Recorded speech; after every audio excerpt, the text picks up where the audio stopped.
Alrighty, good morning, everybody. Today is August 7th, and I just want to make sure that we are live on our stream. If you guys are coming in through YouTube for whatever reason, which is totally fine, there's no comments in YouTube. So if you do want to comment, make sure that you get into the Discord. So in the Discord, you guys can post in comments, pictures, charts, all that good stuff. In YouTube, it's just kind of a watch only. We have comments disabled. So even if you try, it's not going to work. So anyway, good morning. And we're going to start two things. First, I want to start with the website. For any of you guys who are new or just watching for the first time, put together this little video that kind of walks you through what we do, how we do it, what to expect. My goal today for everybody is one thing and one thing only. I'm going to show you how to really make a lot of money, and that's it, period. That's what it's all about. It's going to come with a couple lessons of reading indicators and stuff, but look, our software does all the heavy lifting. And when you're new to our software, I think one of the things that we like to start everybody out with, just to make sure that you guys are getting the base logic that you need. We start talking about, and again, I'm just kind of going through the user guide here. I'm not going to read the whole darn thing, but I'm just going to give you a quick overview. Again, Fibonacci logic, indicator introduction. This first little video goes through the dynamic Renko bar itself. I'm not going through the video, but if you're sitting there going, "Hey, I'm new and I have no freaking clue what this bar structure means or what it is," watch this short little minute and 44-second video. When you get to the second indicator, which again, we're going to spend a lot of time with this today. Fibs and triggers has always been number one and number two with Nexgen ever since the day one. August 4th, as Mark said, was our 25th, whatever. I don't even know. In 1997, August 4th is when we started Nexgen, Melinda and myself. And it's been a long time and it's been awesome. And it's funny because I look back at things that we've done over the years, of which maybe we'll look at some of those today, but they're the exact same things we do today. Nothing has changed really. It's changed and, modernized a bit, but it's always been fibs and triggers. And if you're not sure how to read your triggers, we're going to spend a lot of time on this today. I mean, a lot. And then obviously Fibonacci support and resistance, we're going to deal a lot with today. So if you're new, make sure you get to these first few videos. And the short version is the trigger lines for us are going to define the trend. They're going to say the trend is going up, the trend is going down. It's really strong when both triggers are going up. It's really strong when both triggers are going down. Fine. Everybody's got that, right? I don't have to go any further with that. We're going to go way further than that today with trigger lines. We're going to do a lot of trigger line work.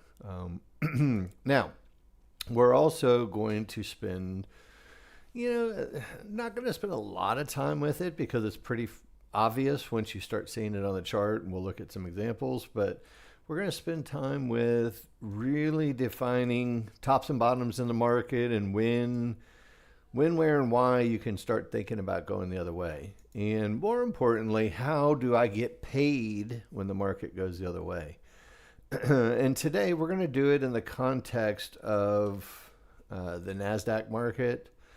By show of hands, just say yes or no, Y or N, either one, it doesn't really matter. How many of you guys have traded the NASDAQ futures? And I know traditionally we start everybody off with S&P and crude oil, and the reason that we do that is because the trend trade, which is really the it's kind of like in cooking, there's the mother sauces, right? So a trend trade is kind of the base from which everything else is kind of built around. Once you understand the rules for a trend trade, meaning, defining tops and bottoms, seeing the right trigger line configuration, making sure you're not trading into an area, and then buying or selling a pullback. Once you get that concept down, all the other trades are exactly the same. They're just slightly different trigger line configurations. Everything that we've always done from day one has been fibs and triggers. And, again, when we talk about, look, I got these old pictures for, everything from tops and bottoms. This was from 2004. But it's always been fibs first, trigger second.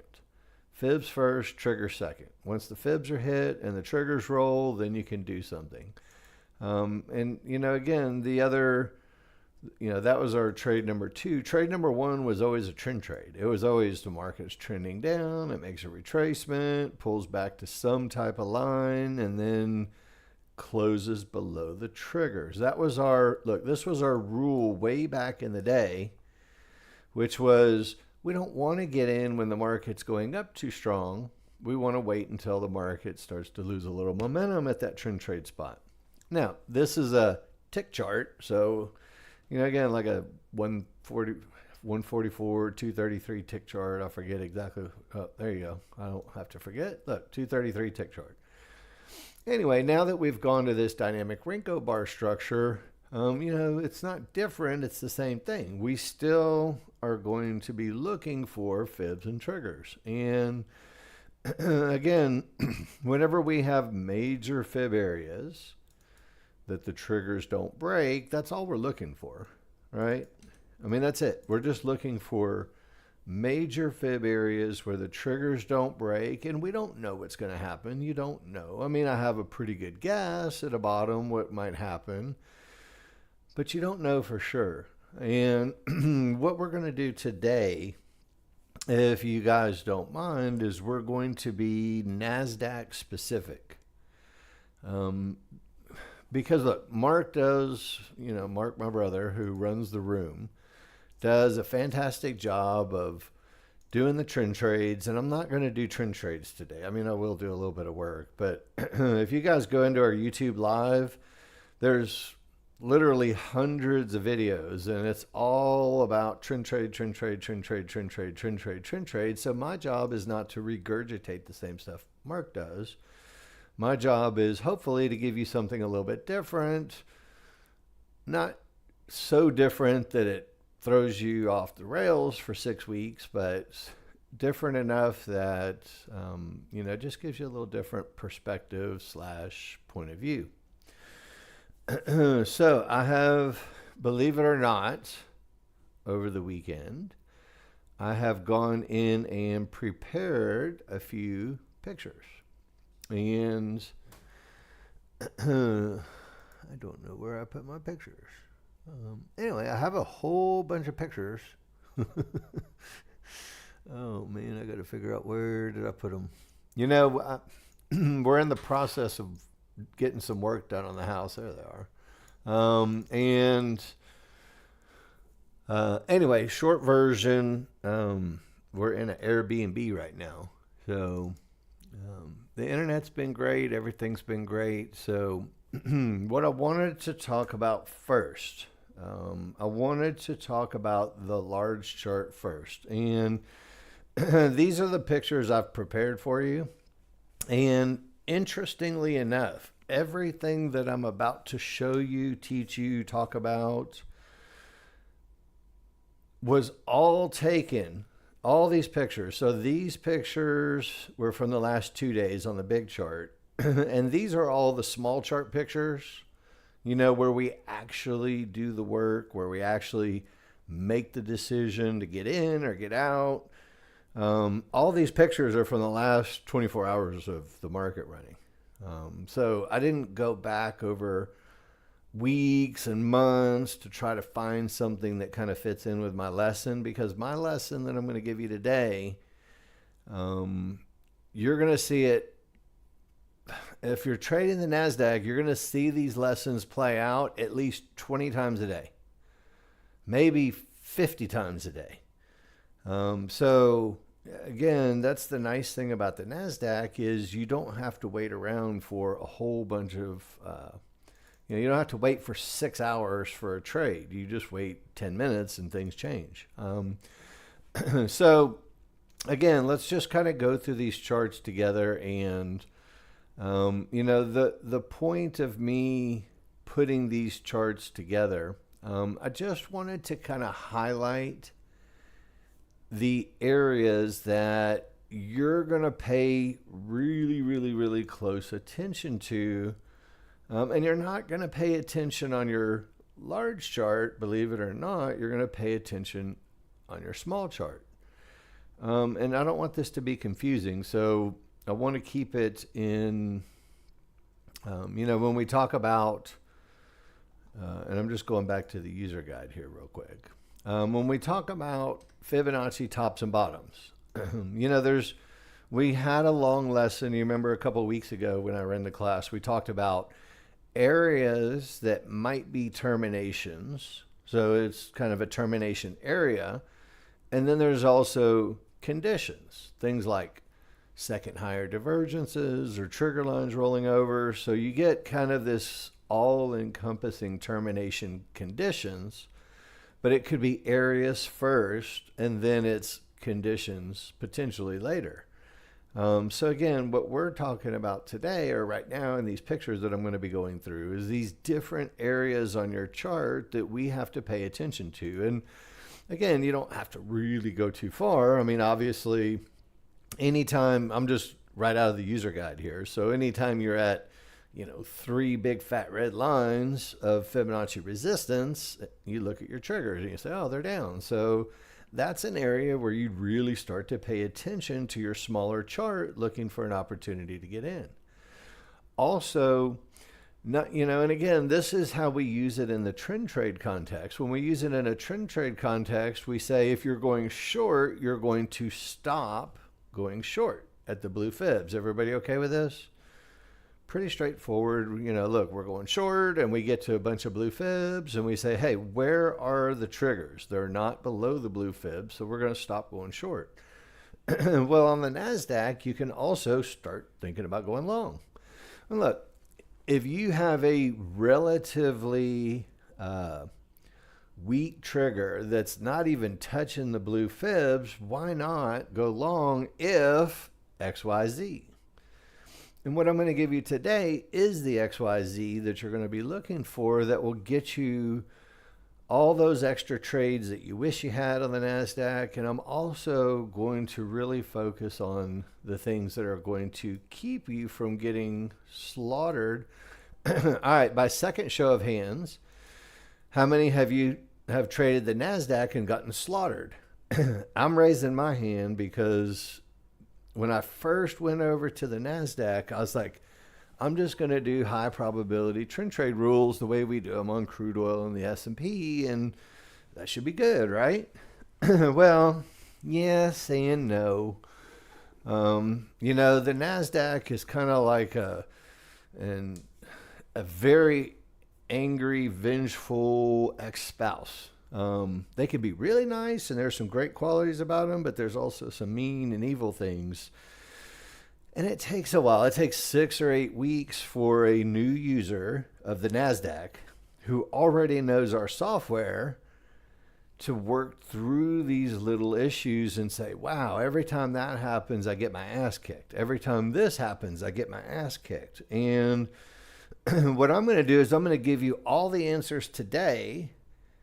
Now, you may have to spend a month or weeks, or maybe if you're already good with the software, this is just going to click with you right away. But my hope for you today is I'm going to give you the things to look for, and I'm also going to give you some maybe tips and tricks and hints that will keep you from getting slaughtered as you go back and you start looking at the NASDAQ. So again, look, these are termination conditions. I think everybody's pretty clear about most of our termination conditions, but short version for new people is if price gets to a line and the triggers are not going below that line may actually hold. That's all there is to it.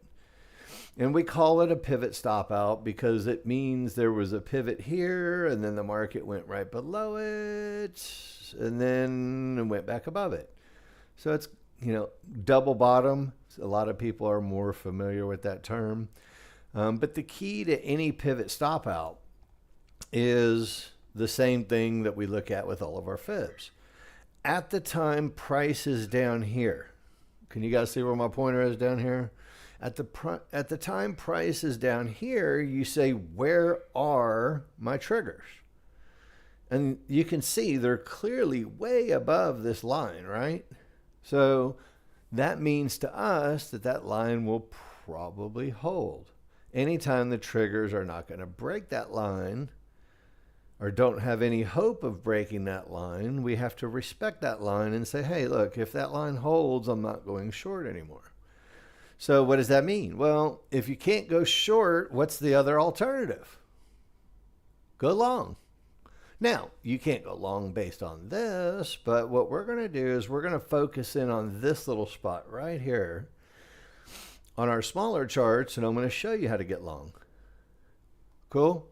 Because look, it's a termination and it's going to go back to the fib, but if you wait for a trend trade and wait for everything to roll over, you don't get anything on the NASDAQ. It's too damn late. You've seen that, right? Now, another area for us, and again, look, these are the areas that really are the most difficult for us because, again, look, whenever we get to a red fib and red Fibonacci resistance and yellow dots, we instinctively, if you've had our software for any length of time, you say, hey, that's an area that's probably going to hold. And what we have to do is we have to kind of repeat the process when we get to this area, and we have to say to ourselves, what are the trigger lines doing? Remember, look, I'm going to go back down here just for a second. Remember the location of the trigger lines to this line right here. See how they're way above it? There's no way the triggers are going to break. I mean, they can later, sure, but at this moment in time, right here, we have to say, you know what? These triggers have no chance of breaking that line, so we have to stop. Now, the opposite is true over here. When we get to the red fibs, we're like, these triggers are screaming to the upside, right? I mean, that's as strong of a trigger line look as you're ever going to get in the whole wide world. So that means, yeah, it's a spot, but it's probably not going to hold. And again, this is where, they have a tendency to be really rude at fib areas sometimes, and sometimes they'll go a little past them and then they'll come back down again. It's kind of a fake out, breakout. And again, we're kind of compelled to take longs if we get them over here, but sometimes they overrun and then they come back down, and then all of a sudden they're going back down here again, right? You guys have seen this, right? Just an overrun. Now, the strong triggers told us it was going to overrun, but, look, the exact same thing. Look, I took this picture from Friday. I think it's Friday, if I'm not mistaken. So this is not something I went back and searched for, but look at the difference this time. So look, it's the same market, same day, literally the same fib lines, but over here we have how many triggers past that fib? 0. So it's a totally different look at the Fibonacci area. Not only did price not get above it, but neither did the triggers. So this is an area where we, as NASDAQ traders, if you're going to be a NASDAQ trader, you want to start watching your smaller charts and being a little more assertive at an area that's really going to hold. And again, look, these are the areas that get people in trouble. Again, there's nothing wrong with divergence and the triggers roll up and you try to take a trade. But again, look, I put be aware of 50-50 looks. I didn't put be scared of 50-50 looks. There's a difference in terminology. You don't have to be scared of a 50-50. You just have to recognize, hey, I have a 50-50. And now, if you're brand new, you're probably saying, okay, I understand if you hit red lines, it might be resistance, or if you hit a blue line of some sort, it might be support. I got that. But what the hell is a 50-50? A 50-50 is when 50% of your triggers are above a line and 50% of your triggers are below a line. And in this instance, we're going to call the line our magenta midband. And, you know, it's just 50% location above, 50% trigger line location below. If you're newer, I want you to get on your keyboard and type, I understand, or I need more. Because this is a really important one that you're going to see at least 4, 5, 6 times a day. And you're going to have to be able to handle them, or else you're going to get really, really frustrated. I'll go through another little example of a 50-50, and we'll I don't want to leave that alone without making sure you guys are 100% on this 50-50 thing. So again, look, here's an old this picture is from, I don't know, May of 2022, but it's the same thing. Look, and here's your actual picture that has a little more definition on it. A 50-50 look is defined when the large triggers are down but not below the Fibonacci or midband areas. So the small triggers are below the fib. So see the red fib line that goes sideways here? So the small triggers are below it, but the large triggers are above it. And when you're talking about trigger lines, it's just like real estate. Location, location, location, location. Now, when you talk about real estate, it's not all about location, right? It's also about, do you have a crappy little house in a good location, or do you have a super sweet mansion that's built to the highest specs in a really great place? So again, you can have really good triggers, but the location's not so great. And so then you can have not so great triggers, but the location is perfect. So again, it's location, location, location. And, you know, what we're going to see is you're going to see eventually at some point, the location of your large and your small are going to line up with an area, and you're going to get the easiest trend trades. So again, look, I'm going back to the picture from Friday. This is our 50-50 look. So again, all it means is that there's a line of whatever, resistance or support or whatever, and half the triggers are above it, half are below. Easy enough? So, and again, it doesn't matter. You just have to go, that's a look. And then, you know, again, this kind of encompasses most of what we do, which is also if you have a divergence and a higher divergence, this is where the market has a tendency to go back up again.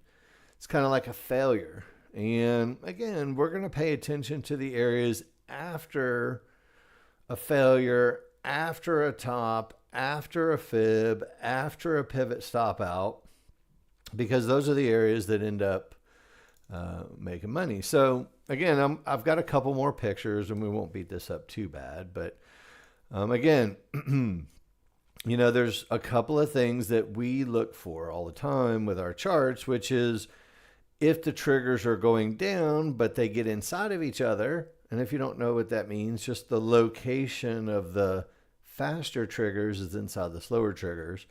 The market has a tendency to run back up to Fibonacci resistance. You'll get used to this idea. And then when we get to the magenta midband and the red fibs, it's location, location, location, location. How many triggers are literally above Fibonacci resistance? The answer is none.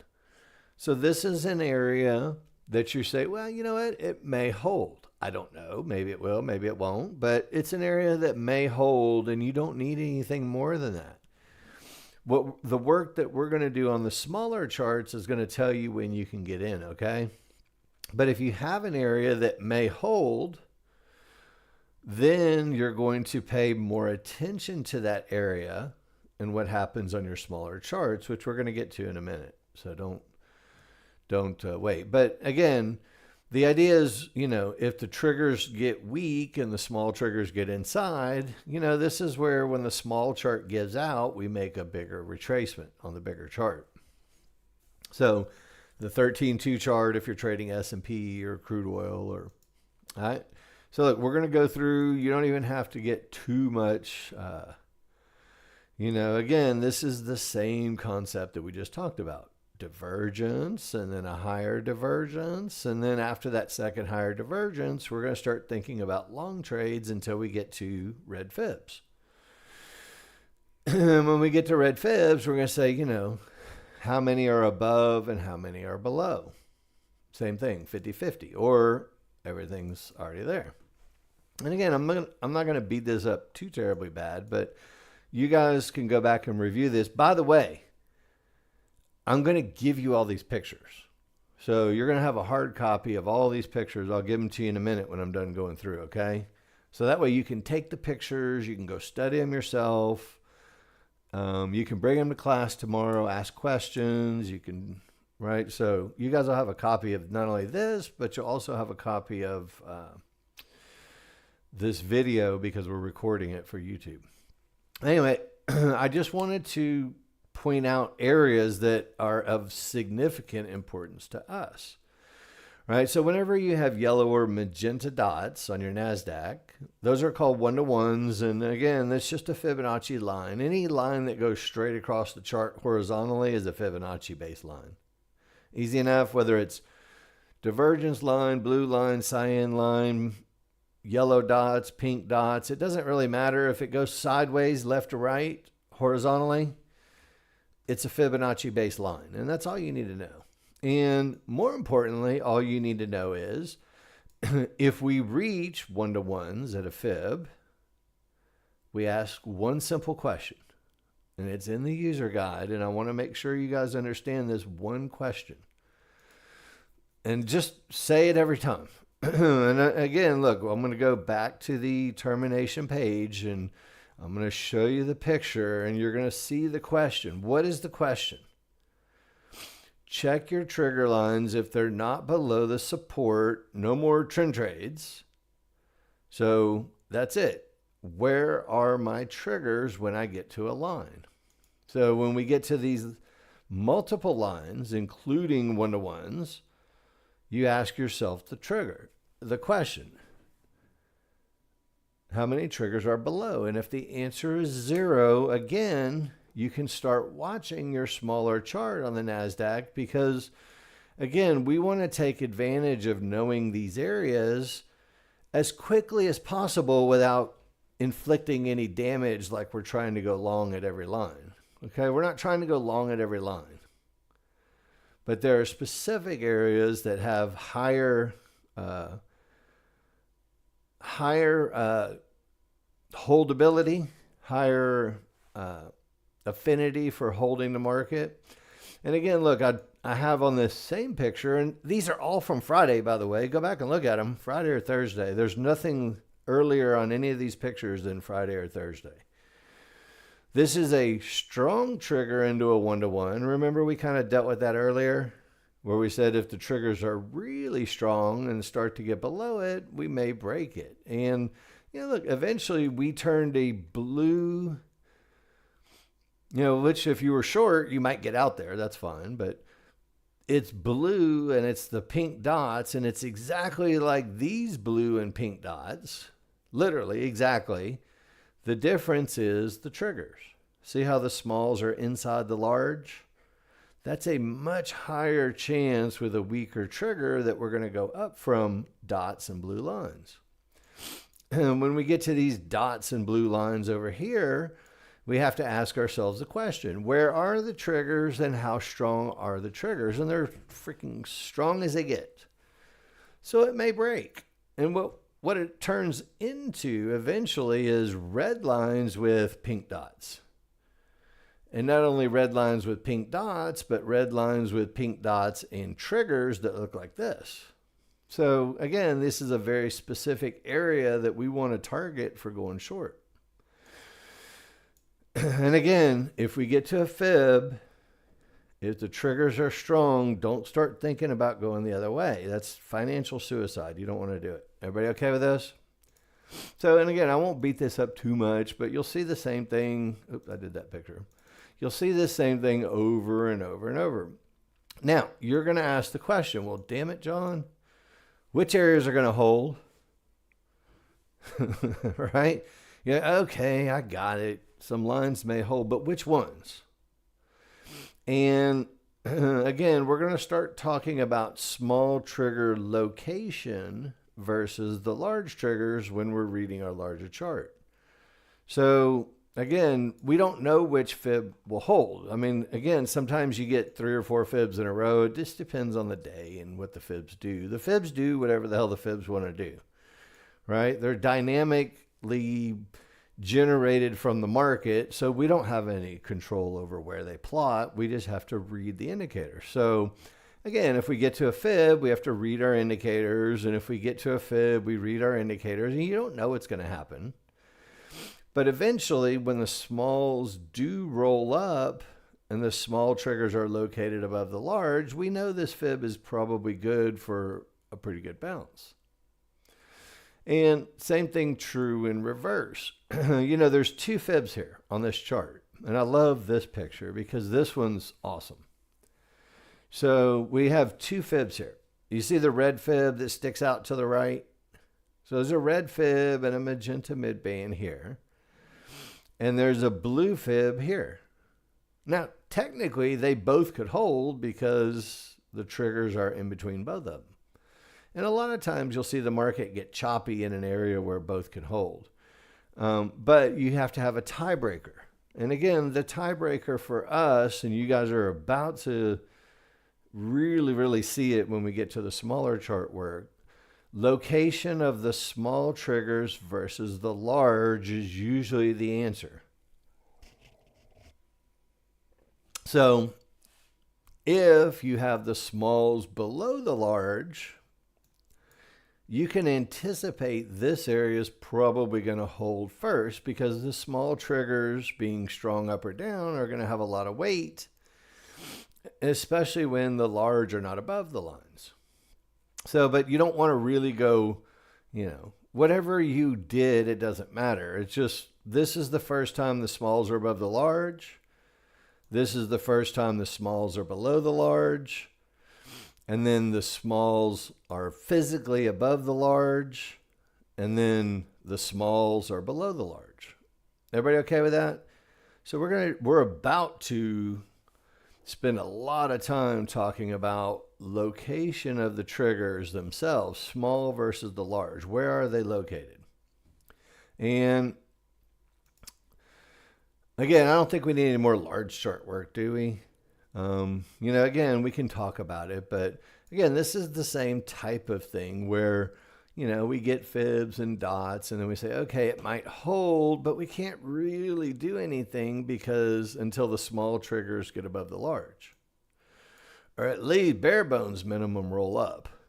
And again, look, this is the same fib area with 2 different reads. The first time you're at this fib complex, the triggers are strong. Yes. I mean, everybody can see that. And we get the smalls triggers below the area. So we're like, there's no way that area is going to hold. Well, the second time we hit, or price hits, the same fib area, how many triggers are below it? That's the magic secret question that you have to ask yourself every time. How many triggers are below that fib the second time it hits it? The answer is none. And what happens? I don't know. Maybe it goes up. And again, if you have a strong trend to the upside, you know, look, this is especially NASDAQ specific. Sometimes the other markets do the same. But have you ever seen this in the NASDAQ where they just go balls to the wall, up 75 points, and then straight back down 75 points? It happens a lot. I mean, it's just the NASDAQ. But again, a strong run up, you have to kind of say to yourself, at least get my small triggers below the large triggers as a bare bones minimum before we start going short. That's a bare bones minimum, as far as you want. But how many triggers are above this fib? 0. So you have to start paying attention to what's happening next. Here, we'll just do today and we'll just mark it up real quick, okay? And again, look, how many triggers are above the fibs up here? None. So we kind of get this little in-between fib support and resistance deal. Anyway, as we get to fibs again, triggers are less. Eventually we break through. This is the perfect look for continuation to the short side if we get it. That's where I would be looking to do a trade short, if you would too. Everybody agrees. And then look what happens. The small triggers jump ship and get above, and then obviously we start looking to go the other way. And then look, exactly what we just talked about. Strong triggers into an area. You know, there's a guy named Jerry. Jerry, you used to be in here all the time, but he's the first one that said it exactly this way, so I got to give him full credit. But he goes, strong triggers break things. He goes, and that's all you have to know. And again, that's where we, make jokes and we have pictures like how to commit financial suicide in one easy step. And the first step to committing financial suicide is trading against strong triggers. So again, this is just a joke on how to commit financial suicide, but trading into fibs that are supposed to hold or trading against strong triggers are the number 1, number 2 worst things you could ever do. So trying to go short here would be basically a bad idea, is what it says. And, look, as we go forward, we get a fib and then the triggers roll below. And again, look at the same thing. Do you see right here how the small triggers are below the large triggers? Location, location, location. Let me blow this up a bit. So again, the first time at the fib, we're like, okay, it's a fib and that's nice, but the small triggers are not really below it. Are you talking to me, K-Pops? I haven't talked about any trades or potential rules or trades. We're talking about reading the areas first. Because if you don't know how to read the area, you're going to just do the wrong trades. So we're spending a little time on reading areas first, and then, we'll kind of go from there.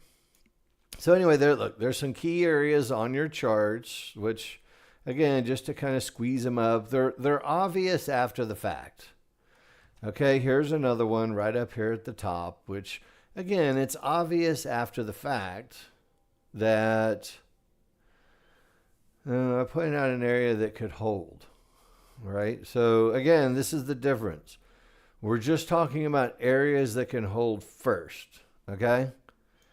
So, again, areas that can hold are not, think of it this way. When I draw these little, have some context. Whenever I draw a square yellow box, to me, that's an area that might hold.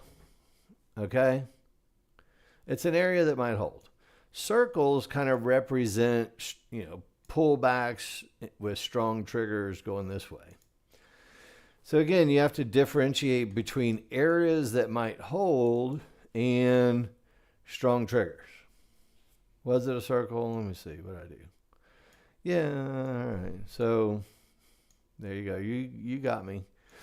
Now we'll turn it into a trade. Give me a minute. You're jumping ahead on my little party here. So anyway, look, major areas that may hold. That's all we need to know about, okay? Because when we have the major areas that might hold, then we can go back and start looking for trades. And again, there's a couple of things that I want to go through.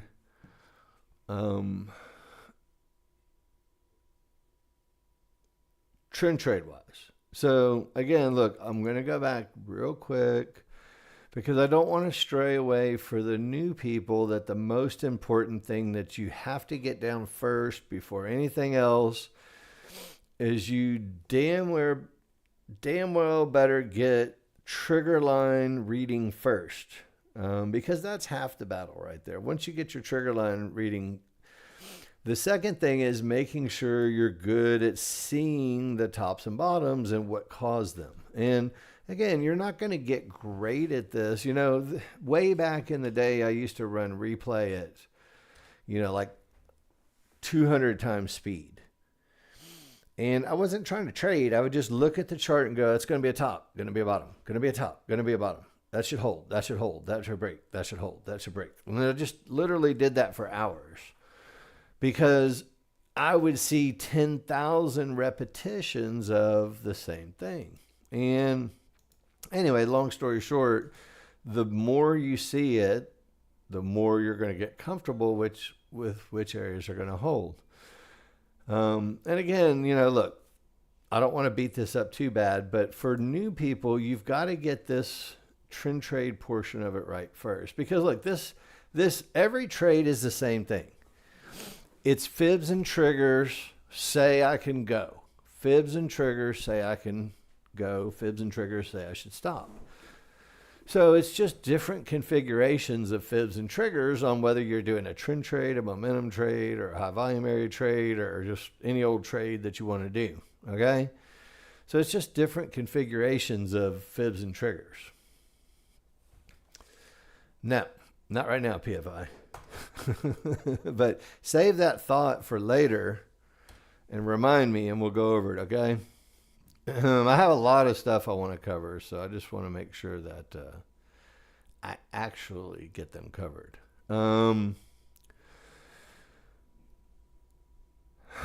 So, again, here, and again, I'm not trying to be rude or anything, but I wanted to go through a couple of specifics for the NASDAQ. Look. If you're trading crude oil or the S&P, this doesn't necessarily apply. Okay? You can do whatever you want. Okay? So I'm going to preface this with, for me personally, I stopped wiping out prop firm accounts when I incorporated these ideas after figuring the damn NASDAQ out. So you can take it, you can leave it. I'm just giving you what I have found personally works a lot better for me. And you may say, look, I'm never trading the damn NASDAQ. I don't give a damn, but I'm still going to listen to the ideas because I think the ideas are still going to be great ideas for you. But if you're trading crude oil or the S&P, again, look, if you're going to do a trend trade on the S&P, you want to buy when it comes down into this area, correct? Large triggers, one-to-ones, mid-bands, fibs. I mean, you're trying to get in on the way down on the S&P. Now, the NASDAQ is a slightly different animal. You can get in on the way down, but half of the trend trades that look perfect get run over. I want you guys to validate my statement. You end up losing, and then those little bastards end up going anyway, but you've already lost, and you're too mad and puckered about it, so you don't actually get paid, right? So all I'm going to say is something that's really, really easy. If you know you want to do a trend trade, a simple, we're talking about fixes today, guys. So look, a simple thing to do is to wait for an up bar on your 13-2 chart, which would be the same as your 5-1 chart. But, again, look, on the S&P and crude oil, you don't want to give away all of that extra money by waiting for a confirmation bar. Now, this is, and I want to go back in history because this is not a new concept, guys. Okay? In 2004, and the reason I bring up these old pictures is because sometimes you're like, let me go back in time and see what the hell worked. And look, our rule was I want to do a trend trade short because the market was going down. And during the retracement, if the small triggers were going up, I needed to, at a bare bones minimum, get a close below the large triggers before we go short. And the thought was, if the triggers were going up really strong, wait for your close below, but then you could even get a little better fill price. And the stop goes 2 ticks behind the high pivot. Does that sound familiar? So, again, there are certain conditions now because we have more triggers and more information and multiple charts that, there's some times where you say, look, I need to get in at the spot. But this is like the NASDAQ, this is 2004 Russell, 2000. And, again, back then we said, let's just wait for a little, we know we want to go short, but slow our roll for a second.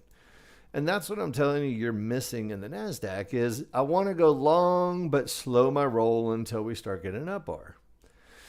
And again, look, just like in 2004, if you wait for the up bar and the small triggers are down quite a bit, usually you get a little pullback. So you don't have to pay up here. Sometimes you get a little pullback and you can get a better price. Again, depending on the large charts and how much money there is to be made, are you going to miss a trade over a couple of ticks? Because if it makes an up bar and runs like a mother, you're going to be pissed off. You were trying to get cute, trying to get one more tick when you just missed 20 points. So again, you'll get used to these ideas as you go here. But is everybody okay with this? This is a real simple concept for trend traders to keep you from getting your ass kicked, especially when you're, kind of trading against the small triggers coming down. Just wait for an up bar. And look, here's an example of one that I did on Friday. So, again, look, we'll go large chart, simple enough. But look, everybody can agree. We're going down, yeah? I mean, the trigger's down, 1-to-1s. We're going down. I mean, that's a good look on a big chart. And I was like, man, we're going short. And again, this one's, again, I was like, I didn't know if it was going to go to the mid band or the fib. And this one's a little bit above the, it's a little bit above the large triggers, which is kind of like the last little no-no, But anyway, long story short, I said, hey, look, if this goes with this look, it's worth it. I'm going to get in on a down bar and put my target at the fib and close my eyes and hope for the best. And luckily, the best happened. And again, if you get in at the mid band and it runs to the fib, you end up losing and then it goes anyway. So I didn't know where it was going to turn, but I had a good feeling it was either the mid band or the fib. So give me a down bar and I got in. Now, here's another one that I was going to do. And I was going to lean on this one because I really, I kind of like the look. So look, let's look at the look. Again, I know we hit the mid band, but on the large chart, is everybody okay with this? Double fibs, super strong triggers. I mean, on the NASDAQ, that's a pretty damn good look. Anyway, long story short, look, if you were just buying the area, right? So if you were just buying the area, you could buy whatever, okay, get over it. Doesn't matter how many you trade. It matters what the trade is. Okay.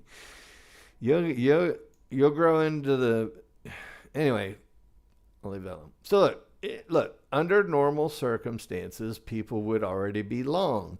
Some people would be long early at the mid band because they don't want to miss it. Some people would be long just above the 1-to-1s because that's a freaking great place. And then some people would say, well, I'll just buy the fibs because that's even a better place. And it doesn't matter what you did. This was the end result. That's what happened. The most perfect trend trade look on the planet and no up bar, no loser. So again, look, what was the benefit? The benefit was I was going to get 15, 16, 17 points if it goes up. And again, you could get in at the edge and lose a few points if you wanted to. But again, look, I'm willing to lose 6 or 7 points. I don't care. But again, trading into strong triggers, I want to at least have an up bar. Does that make sense? And again, look, this is another situational. Guys, all of these are from Friday, by the way. So everything that we're about to go through is not from cherry pick bullshit from 4 weeks ago or last month or some other time. This is from Friday. Every one of these pictures. Okay? And I just want you to see how many pictures I have to go through. These are all from Friday. You see this? So these are all the ones we're going to go through. And you're going to start seeing it. You're going to go, damn it, I got it. It's easy. All right, so watch. Can I preface this for those of you who came in late that you can't go long unless the other large chart agrees? Right? That's why I did the long dissertation on, you have to be at a good large chart spot before you start doing what I'm about to show you. So we started out with trend trades. And, I'm going to give you guys a couple more things. Again, look, whenever you get divergence, and I'm talking about this divergence up here. A lot of times the tendency is to go long here with an up bar. And, again, a lot of times when you have divergence and you have a divergence on the low, go back and study this, you're going to get a pivot stop out of the low before it goes up. It's just what happens. So again, if you go long here, you're going to have to put your stop way down here. But if you go, hey, look, it's divergence and the small triggers are down, so we're probably going to make a pivot stop. This would be the ideal long spot right here. And again, the reason why is because the market did what it was supposed to do. It got inside of the large triggers. And again, remember your trend trade rules, guys. Maybe you don't if you're new, so I guess I should step back for a second. Trend trade rules say you're going to buy an area that is inside of the large triggers. So we're going to spend a lot of time with this, So look, let me blow it up here real quick.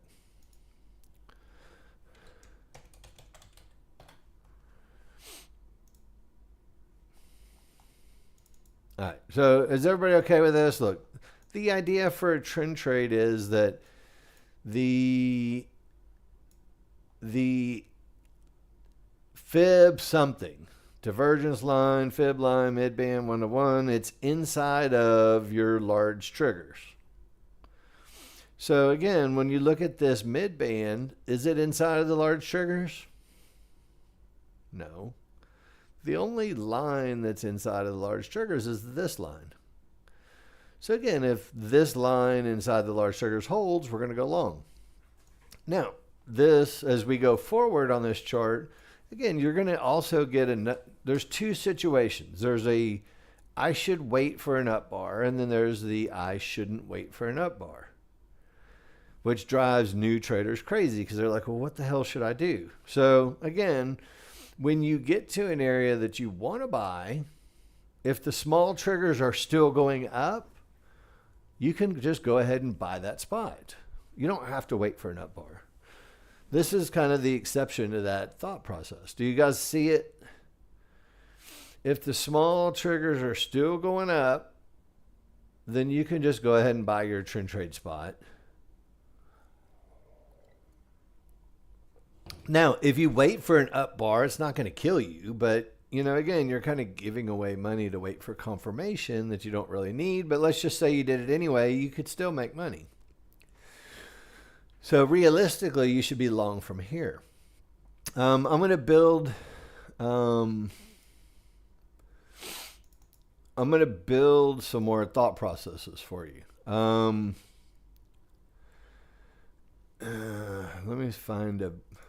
me see if I can find a better picture here on how I want to introduce this first. Okay. I got what I want. Let's go to that. Okay, so look, we're going to talk about a concept that's going to save your ass and your money on the NASDAQ. Are you guys ready? No matter what happens, okay, you can't go long until at a bare bones minimum, the small triggers break above all the other triggers.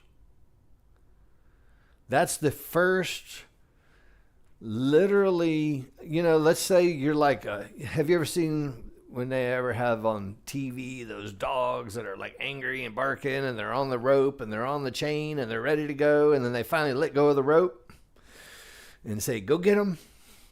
Well, this is your rope. If you're looking at a fib and you're looking at a bottom and you're like, damn, that's the bottom, you can't even think about going long at a bottom until after the small triggers break above. Simple rule. Everybody okay with that?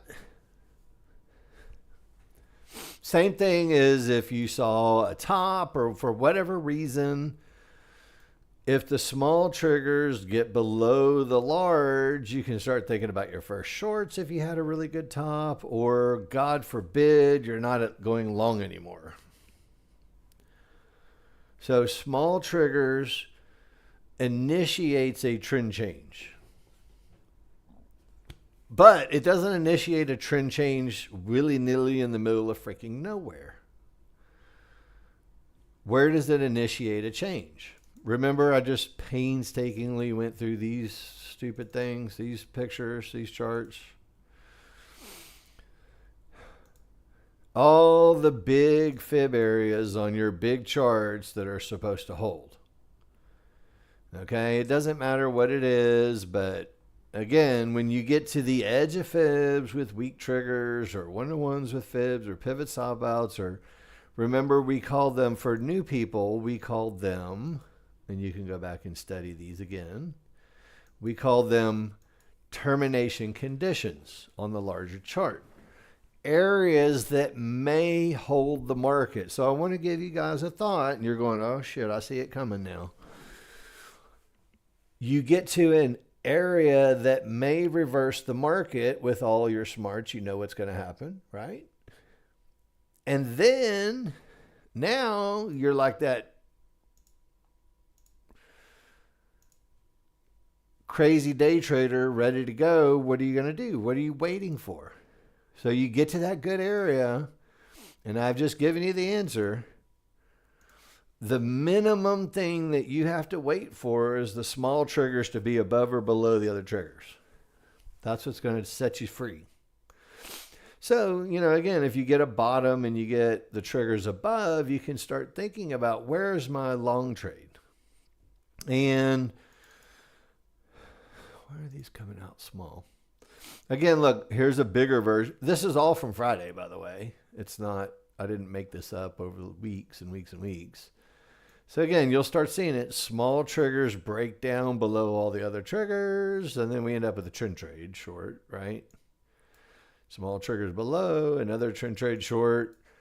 And then we hit something that causes the small triggers to get above the other triggers. Now, it's not that you can't go short, but obviously you're not going to with this look, right? Now, if it's not from a good bottom, you're not going long either. So again, this is where a lot of people are going to get messed up. We're trying to get to the good bottom. So again, you get smalls below, you get trend trade 1, trend trade 2, they get back above, and then eventually they get below. And if you want, from the mid band, you get trend trade 3, and then that's the end of it. And then eventually, look, we hit the last fib, and you can answer the question. How many triggers are below it? None. So you'll end up saying that's a termination. And then you'll say, what's going to set me free? I need to be turned loose so I can start going long, because every chart says that that's the spot. So the very first, very minimum thing you're going to need to see is small triggers ripping through the large triggers. That's your warning, because it's the fastest thing that can warn you, price and small triggers. And now, if you have a good bottom on all of your big charts, from this point forward, right here, you're free to go long. Think about that for a second. Doesn't guarantee you're going to win, but at least you've paid a shit ton of money for all these fibs, right? And you're like, I know this is probably going to be a top. I've paid a lot of money for all these stupid fibs, or, one-to-ones, and down here you're like, oh, maybe it's a bottom. I need something to set me free. Yeah, you can wait for everything to roll over and do trend trades. I'm not saying that.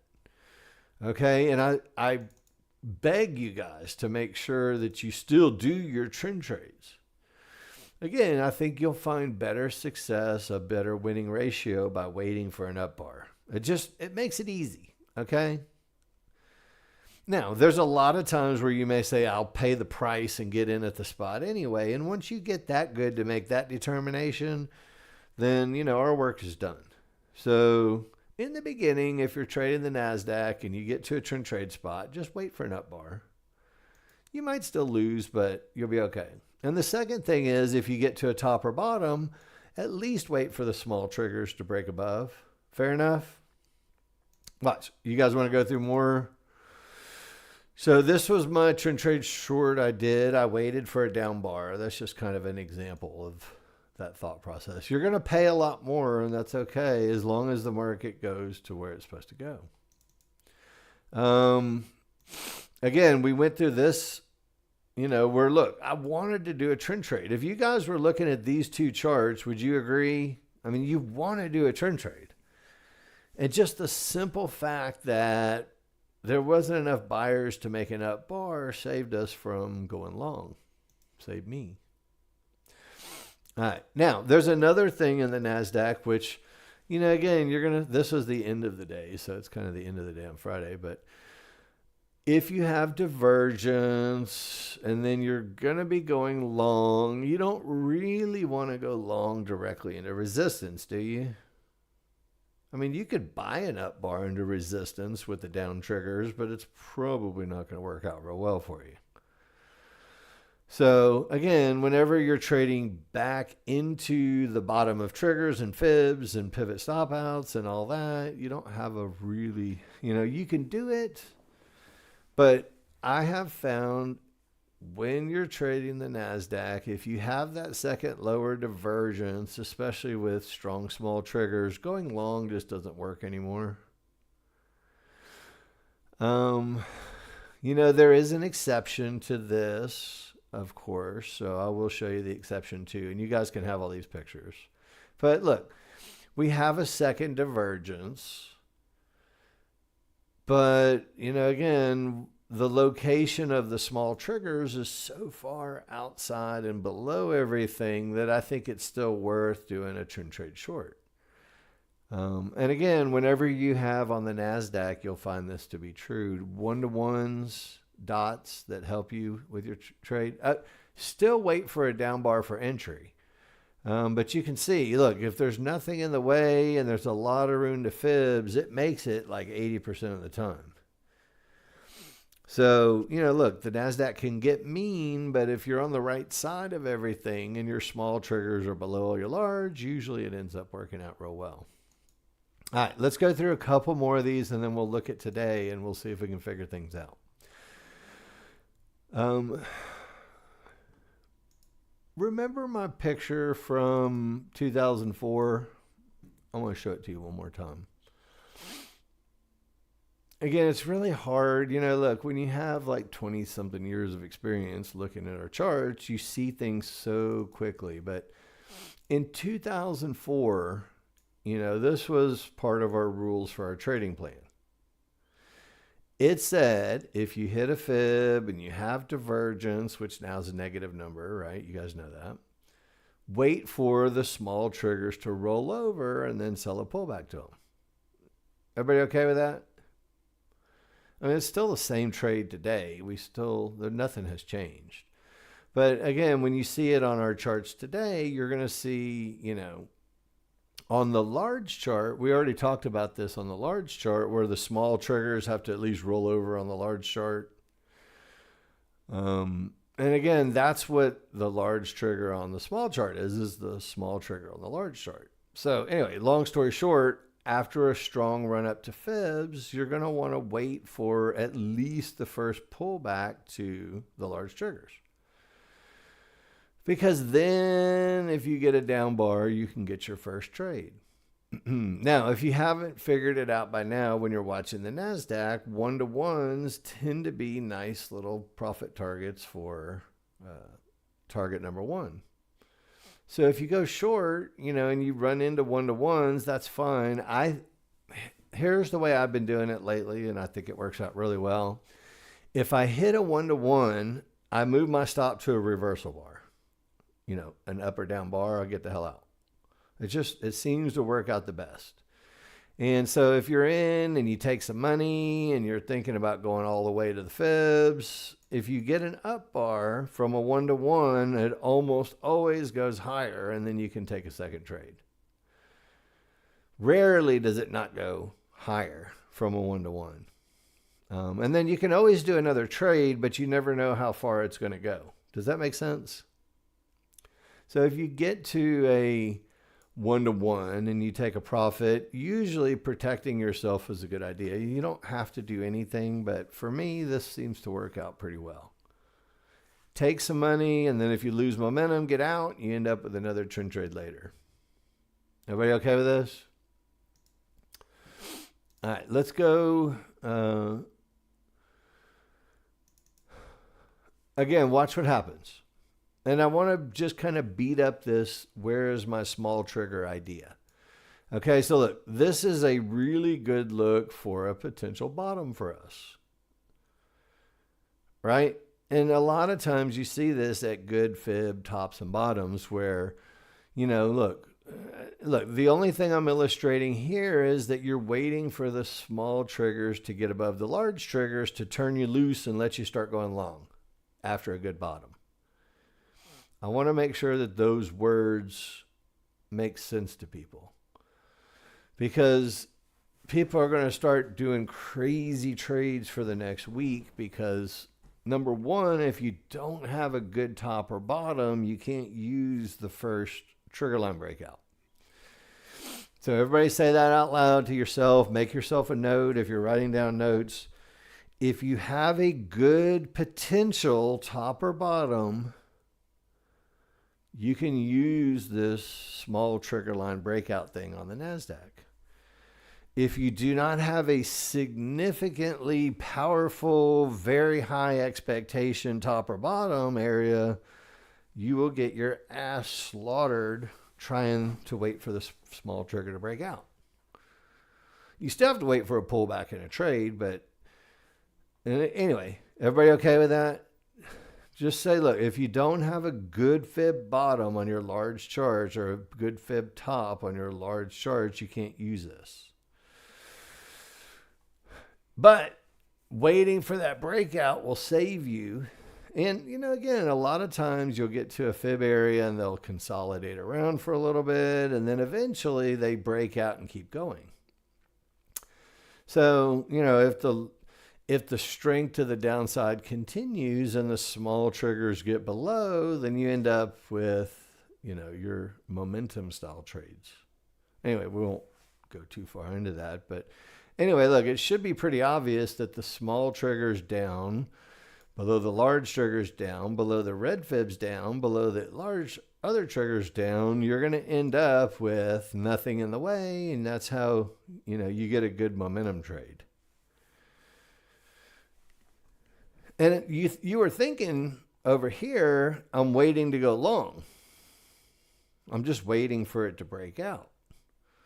And then eventually, the conditions change. All right, so look, let's go. This is another one where, remember where I said on the large charts, sometimes you get fake out breakouts? Let me see if I can find that picture. Look, this is a very classic example of a fake out breakout where you have red fibs and yellow 1-to-1s and you're like, man, it's good, but the triggers are too strong. So I'll trade a breakout and then the damn thing ends up going down anyway. Is everybody okay with this? Now, I took this from this spot, so you're going to love this. This is the little chart of what happened. You ready? This is the breakout look. Where you're like, yay, we're breaking out or whatever. And you're like, let me go long. And what happened, and again, we've already talked about this picture, without the up bar, you don't get a long trade. And what ended up happening is you had a fake out breakout that never really went, and it resumed the trend back down again. So this happens a lot. Sometimes you get an up bar and then you take a loser and then it reverses to go back the other way. And then instead of a fake out breakout, we call this the apology trade, right? But again, I think you can kind of see the steps for validating that. Small triggers get way below all of your other triggers. You pull back into your area. Again, you can be assertive at a spot if you want to, or wait for a down bar, either or. And then ultimately, as you work your way down, you're going to end up getting, this was at 2:00 on the NASDAQ yesterday. So it's not like I made this up. Again, as you get in on the way down, you have a very definitive stop placement above that pivot. Without a down bar, you have to put your stop where the market shouldn't go. And as we've already seen a lot on the NASDAQ, they don't really care about where the market shouldn't go sometimes. They're kind of rude about that. So is everybody okay with this idea? Waiting for an up bar, down bar? And again, there's a couple exceptions. And once you're smart enough to know and you have enough experience to know, you can wait for the exception. But if you're new, just wait for the down bar and you'll see what happens. And then ultimately, look, chart reading. If we get to a fib, right? So again, there's few things. Number one, going short. Hopefully you guys understand going short here. Number two, moving your stop every time there's a new down bar. So up bar, down bar. And then you can put your target here. And remember what I said about waiting for an up bar? So instead of because I've been trying to figure out how the freaking frack do I make more money? So take half of your position here and you can have your second target at the last fib. And if you get an up bar, you're out. It's over. But if you don't get an up bar, you get the rest of it. Does that make sense? So again, you'll see this a lot. This is a very, very, very, very common thing, especially with the NASDAQ. They don't stop at the first fib a lot of times. They go to the farther away fib. So, okay, all right, you're going to do it in the middle of the lesson. That's cool. So, again, you were going long and you got bumped out. A little unfortunate. And then you went long again. Still before an up bar, but that's okay. And then ultimately it made it to the fib. So you made 30 points on that. Okay, cool. And again, without a down bar, you didn't get out at this red fib, and you didn't get out at this pink line because no down bar, and you didn't get out at this yellow line because no down bar. And ultimately you got a lot farther away area, which made 30 points. Cool. Nice job. All right. And I'm sure, guys, you guys have lots of trades. Just let me go through a few more of these picks, and then we'll, because I've got a lot of these. And again, look, I want you guys to see something. Again, this small trigger line thing is going to help you out a lot. So there's a lot of times where you might get above and you say, look, it's worth it to go short one more time if I get a down bar. But again, if you take that last one, you know which one I'm talking about. The one that's just on the other side of your triggers, but everything on the big charts does it's perfect.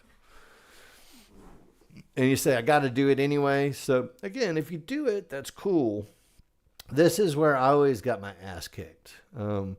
I would do it and do it and do it and do it and do it and do it. And eventually they'd take all my money from me. So the idea is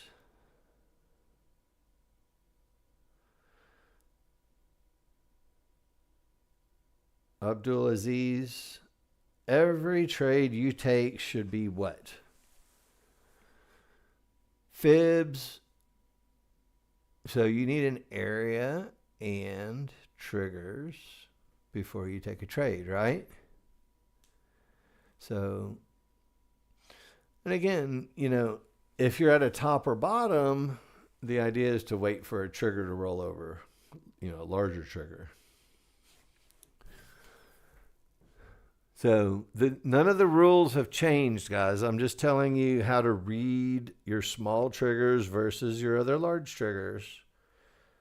You still do trend trades. You still do pullbacks. You can still do a momentum trade. You can still do a high volume trade. Nothing has changed. All I'm saying is that if you take that last trade, you have to wait for the small triggers to break below your large triggers. And watch what happens. Look. After all this, if you took that one last short and got out with a higher divergence, and you're waiting for the small triggers, you're either waiting for fibs to break or for the small triggers to break below your large triggers, you never take another short. How many times, I don't know about you, but I'm like, man, these bastards, I know they're going down, so I'll just keep selling this damn thing. And again, this is stuff that I've uncovered that has saved my butt. Use it, don't use it. It's up to you. I don't care if it's too confusing. Don't worry about it. But if I go short that last time, I have to give up until the small triggers get below the large triggers. Everybody okay with that? Simple concept. Which it never happens. And then ultimately now I can probably go long. All right, let me close a couple of these. We'll go back and we'll look at the live market and see what happened. Right? We'll have areas that we'll say, okay, that's an interesting area, and then that's an interesting area, and we'll see what happened. All right, so here's an example of the thought process that we might have a great bottom. And it's not because we have a great bottom on a 13-2 chart or a small chart. It's because we have a great bottom on, I use a 21 range market flow chart, a 34-5 chart, and a 55-8 chart. I use 4 different charts. So if all 4 charts say it might be a good bottom, do you guys understand what I'm saying? So look, for example, like a 55-8 chart. Not all of these are good tops and bottoms just on a 55-8 chart.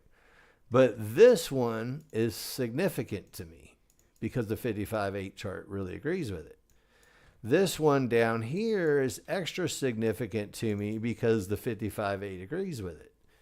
This one is more significant to me on the other charts because the 55-8 agrees with it. As will be up here if we get there. We'll see what happens. I don't know if we will with the small triggers being so weak, but anyway, those are the areas when I say you have to have all of your charts agree. Then you can start thinking about taking advantage of knowing that. But is everybody okay? Give me a why or a no, yes or no or anything, but the very first thing you have to see before thinking about it at a good top or bottom is you got to at least see your small triggers break above. Bare bones minimum. That's minimal. And then, worst case, you have to pull back to some type of support. You can't just go, oh, triggers broke through. Let me just jump in, which I'm going to see at least 150 of those in the next week. John said if the triggers break above, just go long out in the middle of nowhere doing nothing. Everything is buy support, sell resistance. If you don't have support helping you, you can't go long. You can do whatever the hell you want. But as far as Nexgen goes, do you have a support? So again, it's the big belief that the low is in. What's the first support that helps you? Well, the first support that helps you is a green midband, right? And then the second supports that help you is a green midband and a blue fib. And then ultimately, you get a green mid-band and all your triggers going up. So the way I see it, if it's really a significant bottom that I feel super strong about, right, that has more than one chart agreeing, like, does everybody understand these triple boxes I put on here? These single boxes are from the other charts. The triple boxes also have the bigger 55-8 chart helping out. Does that make sense to everybody? This is a triple, quadruple box right here. This would be a triple box area. So, again, there's different areas that have different strengths, but, again, when more charts say the same thing at the same time, I give it more weight. So assuming I have that, I'm willing to buy if this mid-band gives an up bar. I know it looks a little scary. It's not a trend trade per the rules, but I know the bottom is in, so why not get in as quick as possible? For me, small triggers breaking above, I like the second one even better. I mean, that's probably a more visually easy up bar for you guys to take, isn't it? Blue fib, triggers up, mid-band. And if you're waiting for a deeper pullback or you're waiting for something, you're not going to get it because the bottom was too good. And then ultimately, if you just either add on or trail your stop behind new pivots, you get in here and then you end up making, like Conrad just did, 30 points. 30 points happens all the time in the NASDAQ if you get in early. The trick is, where do you get in early from? Right? All right. Let's take a look at another one. Again, watch.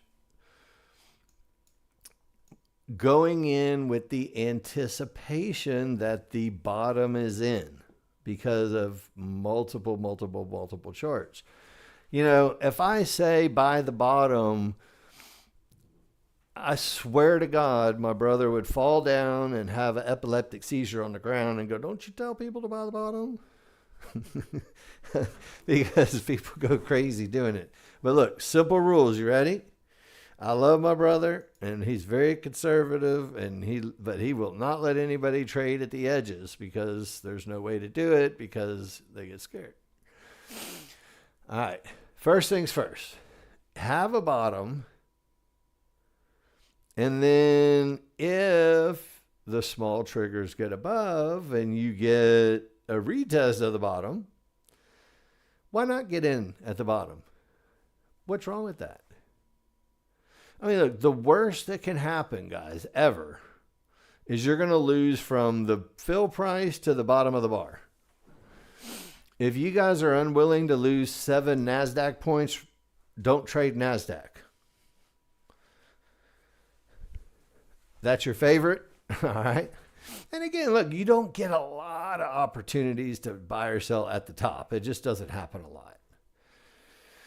Every once in a while, you'd have a bottom that's so significant, it's worth a shot. And if it goes, great. And if it doesn't, cool. And then look, ultimately, the quality of the bottom on all 3 charts or 4 charts that you use is going to be the key factor in this. So let's just say you went long from the first bar. Look, you're up 40 points by the time it gets up to the high. Do you know what 40 NASDAQ points means, guys? $800 a contract. $800. So if you were to wait for the first trend trade because that's all you're willing to do, this was the only trade you got. So look, if you do this, you get this trade. If you're going to do a momentum trade with the small triggers up, this is your first momentum trade. And then if you wait for your first trend trade, there's nothing wrong with waiting for the first trend trade, but look, you're going long right here, and then divergence with weak triggers gets you out, and you make 1 tick, if you're lucky, or break even. So it went 40 points from the spot you knew it was going to go, and you make 2 ticks. Does that sound familiar to your trading? Think about it. You do all that watching and you're like, fuck, 2 ticks. Son of a biscuit. So again, look, with the NASDAQ, there are certain spots you can take a little more advantage. It's just this is what's going to help slow you down until it happens, and then you still, Abdulaziz, you still wait for a pullback to some support or resistance to help you.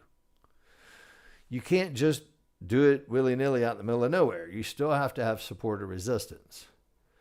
So notice everything that I'm saying is, look, from 2 blue fibs and a pivot stop out. That's a significant support.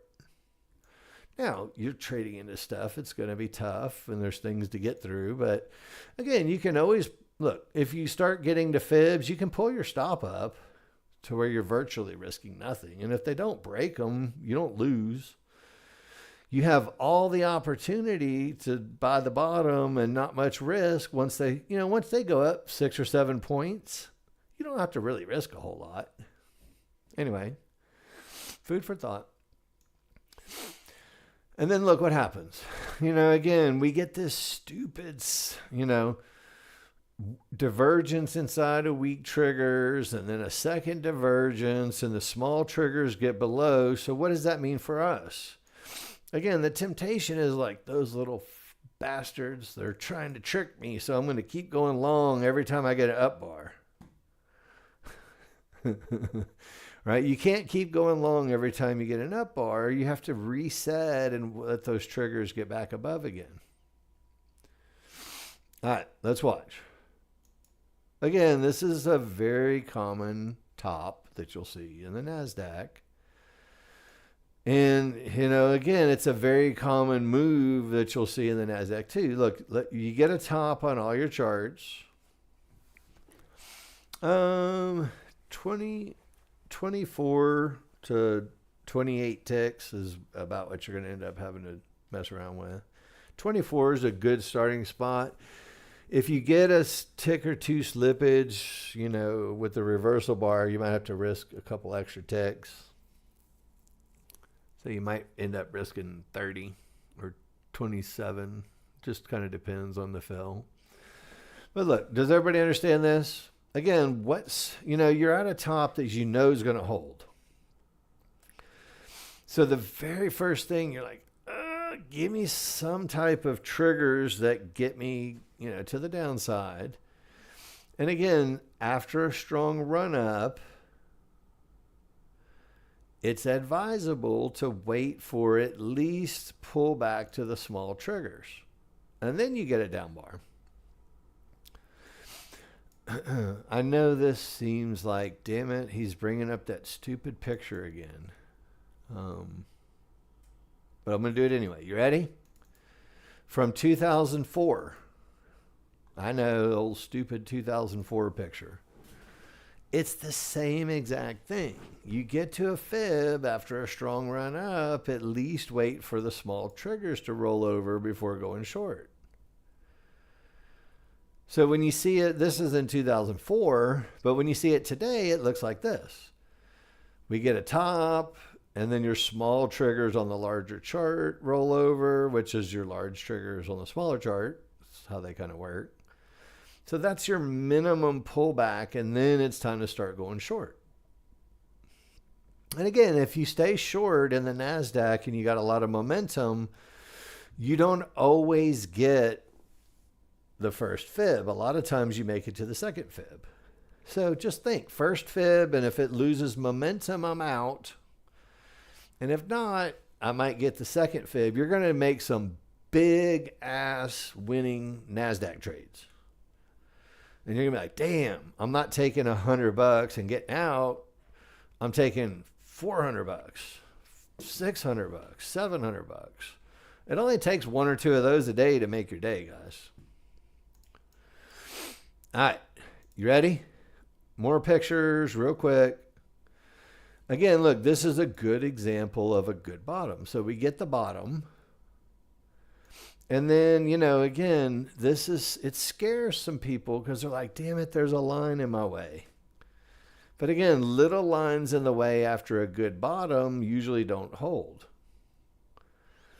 So again, small triggers above to start you off, pull back to support, And then what happens next? You guys are going to have to study this, but eventually they get tired. But, they get tired from '07 to 32. They went up 25 points before they got tired. And then watch what happens. It gets tired. It comes down. You're going to go long again, but it's like, damn it, they don't really give an up bar. And the first up bar they give is kind of below the large triggers. This is that one that you could go long here, or depending on your large chart. But if you wanted to be a little more conservative, you just wait for your small triggers to get back above, and then you can go long with a little momentum trade. So either or. This one's a gamble because you're going long with your small triggers below your large triggers. Sometimes they peek through just a little bit and then they go anyway. So again, this one's going to be really predicated on your ability to read your larger charts. If you just want to keep it simple, wait for your smalls to get back above again, and then you probably won't fade any heat. It'll be easy. Okay? You ready to do it? A couple more? If you have a good top, as tempting as it is to try to sell the top, waiting for the small triggers to get below all the large. And then ultimately, this is a momentum trade, right? Small triggers ripping through a 1-to-1 is our momentum trade or a momentum trade. Now, did I just make that up? No, I didn't. That was trade number 7 back in 2004, by the way. Trade number 7 in 2004 was momentum with small triggers going through 1-to-1s. Now, they were white 1-to-1s, but whatever. The color doesn't really matter. It's the same thought process. So it's the same thing. It's momentum from 2004 all over again. The trick is you got to have a good top on all your charts first. And then your small triggers have to be screaming. And then they have to be below the 1-to-1. And then you can have a teeny tiny little stop. Because if they make, more than one up bar, you're screwed. It's going to keep going up. So again, or if you waited for a pullback and a down bar, you could do it that way too. The trick is with momentum is to kind of get in here and not have much risk. But if you waited for a down bar, you'd be okay. And then once you get to a bottom, let's say it's going to be a good bottom, what's going to set you free? Well, we want to see our small triggers get above all of our large triggers. So when does it happen? And again, you'll start looking at the market a whole lot differently when you get this in. So again, look, this is the first. See how we make a good bottom, and then the small triggers get above, and then eventually you get this one that takes you up to a fib. And again, the reason I started with the large charts is because you can't trade every small trigger line breakout on your little chart. You're going to be slaughtered. Everybody say, I understand if I try to trade every one, I will be slaughtered. Just say it out loud. There are specific areas where you can start looking for that. Okay, now watch. On my larger chart, of course, everybody gets slaughtered because they have no freaking clue what they're doing. And then they get pissed off because they got slaughtered. I have no clue what I'm doing, and I don't have any rules, and I haven't figured out all the little nuances, and I'm going to do it anyway, and then I'm going to be pissed off because I lose. Do you know how many people quit because they lose because they're in a state of ignorance and non-education? 95% of people who quit, there's some people who just suck at trading. They're never going to get it, and it is what it is. And they got to quit. Buy a mutual fund.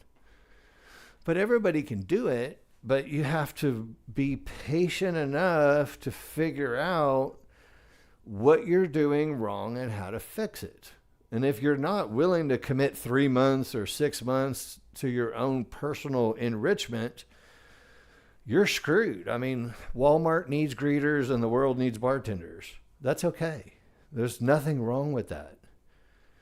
right? But if you truly want to make thousands and tens of thousands or hundreds of thousands of dollars a month, a week, a year trading, you better start putting in some time. And you have to not be a quitter because, again, quitters never win. Right? That was the old Taekwondo thing that they told my kids. Quitters never win and winners never quit. So, again, look, that's why it's so important for you guys that you post in your trades in the chat room. If you don't post in your trades in the chat room and say, hey, Mark, John, I did this, I lost. What the hell was I doing wrong? Help me, fix me, help me. If you don't give us that opportunity and you just quit and get pissed off because you thought you were smarter than you were, you're just going to go back to doing what you're doing. But look, I can guarantee you one thing, okay? If you stick around and you post in your losers and you say, what did I do wrong? That's it. Everybody can post a winner. It's easy, right? Winners are easy because you won and it's great and it's, it's easy. It's the losers that actually help train you to be a much better trader. The losers are the ones that really, really, really, really will help train you to be a winner. And if you don't share your losers because they suck, which, again, I try to share losers or something silly I do every day because, look, I did one trade today, this morning. I thought I was going to get one in early so I could show you guys. All right, so let me show it to you. I'm going to show you the pre, okay? So look, this is the pre-trade. Let's go to stop. Okay, so JN pre-trade. All right. And then this was my fill. And then this was my exit.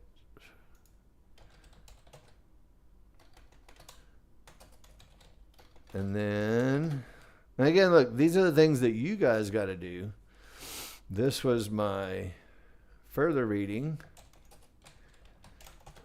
And then ultimately, what happened. So let's look at it. Again, I think this is where, look, I can do pictures really fast.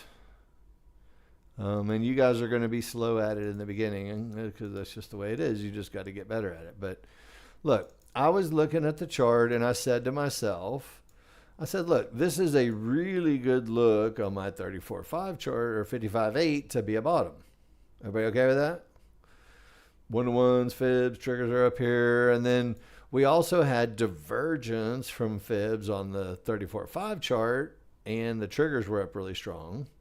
I know we had a fib, and again, sometimes you have to trade into a fib, and if the bottom is great and it breaks, then, you make a ton of money, and if it doesn't, you lose a little bit. But anyway, long story short, I was like, okay, if I get an up bar, I'll go long. It's not the greatest trade, but I wanted to get one in. So is everybody okay with that? Because of a good bottom on this chart and strong triggers, I said, look, if I get an up bar, I'll go long. That's pretty much what we just talked about. Everybody agree? And, again, I got filled and I put my stop below. So I was risking, 7 points, give or take.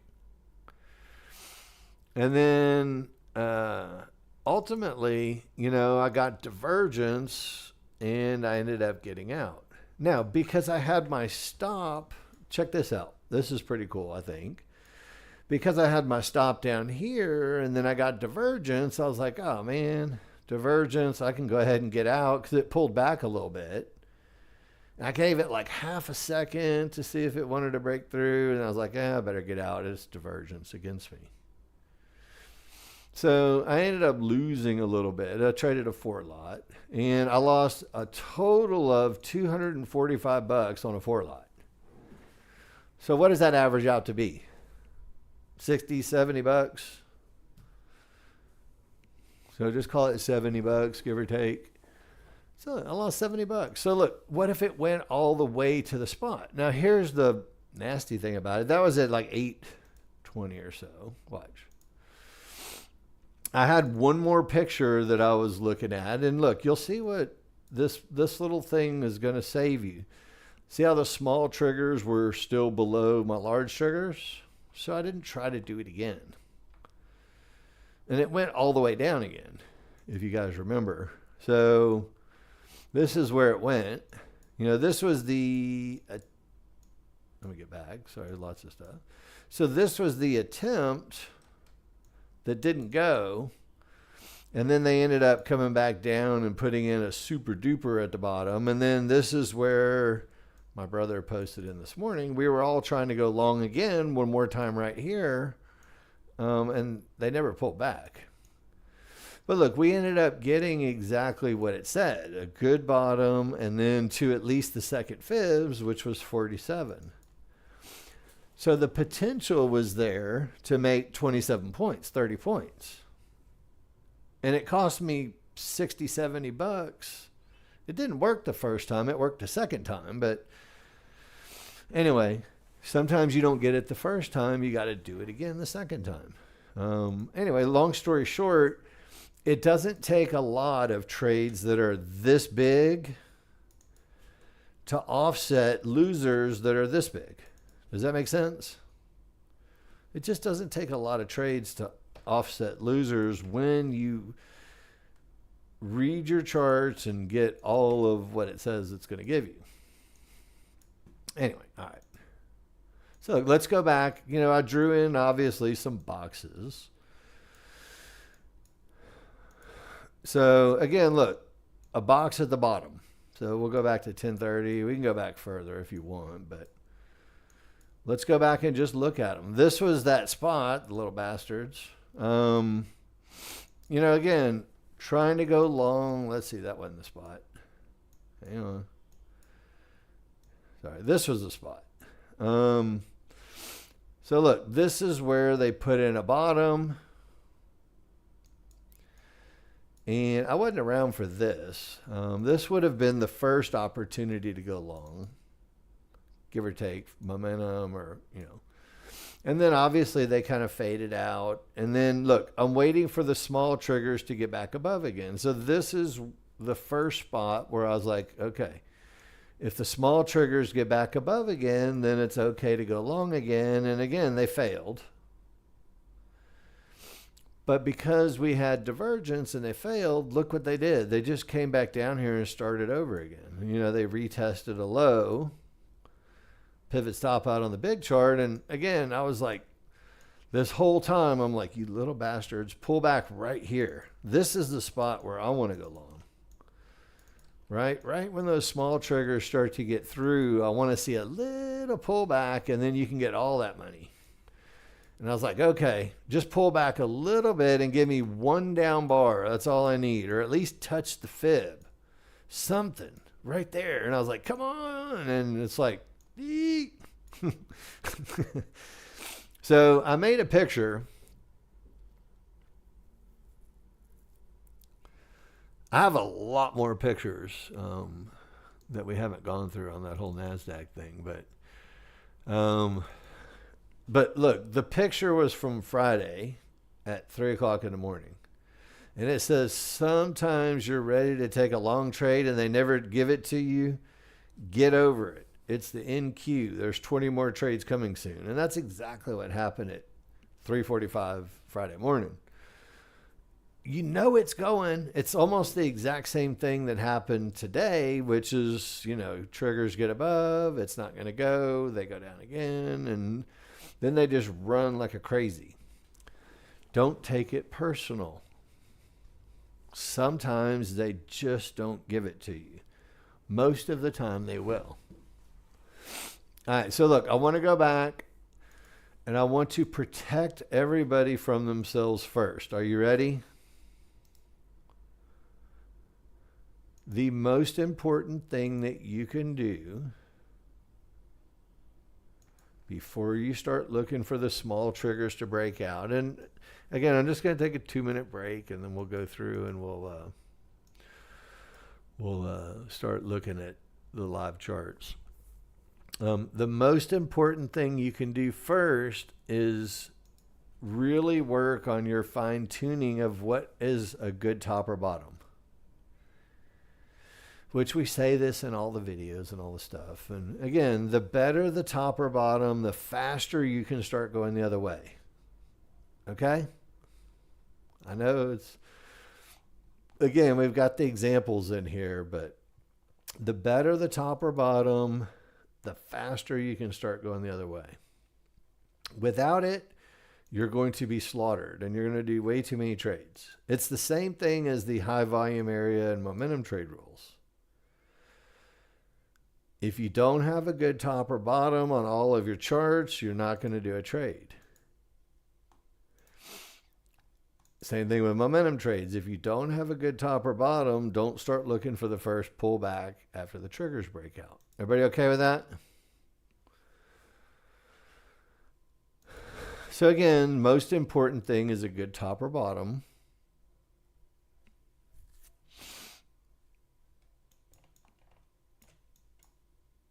Which we have, right? Don't you think we have it? And again, this is where, look, right now, you'd probably be thinking, I'm going to do a trend trade short, right? This is a real good how the NASDAQ is going to get you sometimes. You see this whole, I'm going to go short top or bottom thing. You know, you see the top. You see the strong triggers, they pull back to the area. If you get in at the area, you get run over. Now tell me about my small triggers. Just real quick. Are they below everything or above everything? Just real quick on my chart. They're above all the triggers. So we're not going short again at the moment. It could go down, sure. You could go short still on the wrong side of things, but it's not the best trade. But you see the difference here, don't you? The difference is, you know, if you waited for a down bar, you still have a chance. Now, after they, you know, if they can't get through here, it's not going to go. But if you got in at the spot, you probably got run over. So let's see what we got. All right. So let's see, whose is this?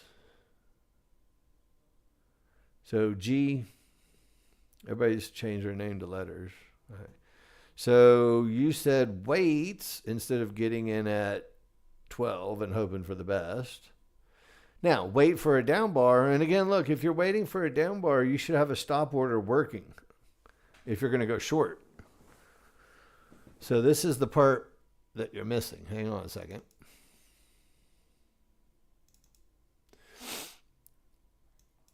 Let's see if I can find my picture. So look, if you say to yourself, I'm going to take a trade, then you have to have at bare bones minimum, unless you're going to do a market order after the fact, which sometimes will catch you, but you understand this? You can right click on your chart and you can have a buy stop there. So when it does make an up bar, you're already in. You're not fumbling around trying to get a trade. So on your picture, this is Mark's picture. Okay. So look. So this was my brother's picture then. I figured it out. So he said, wait for a down bar. And Gary said, I'm going to get in at the spot anyway and see what happens. So this is a really, really nice little live market scenario for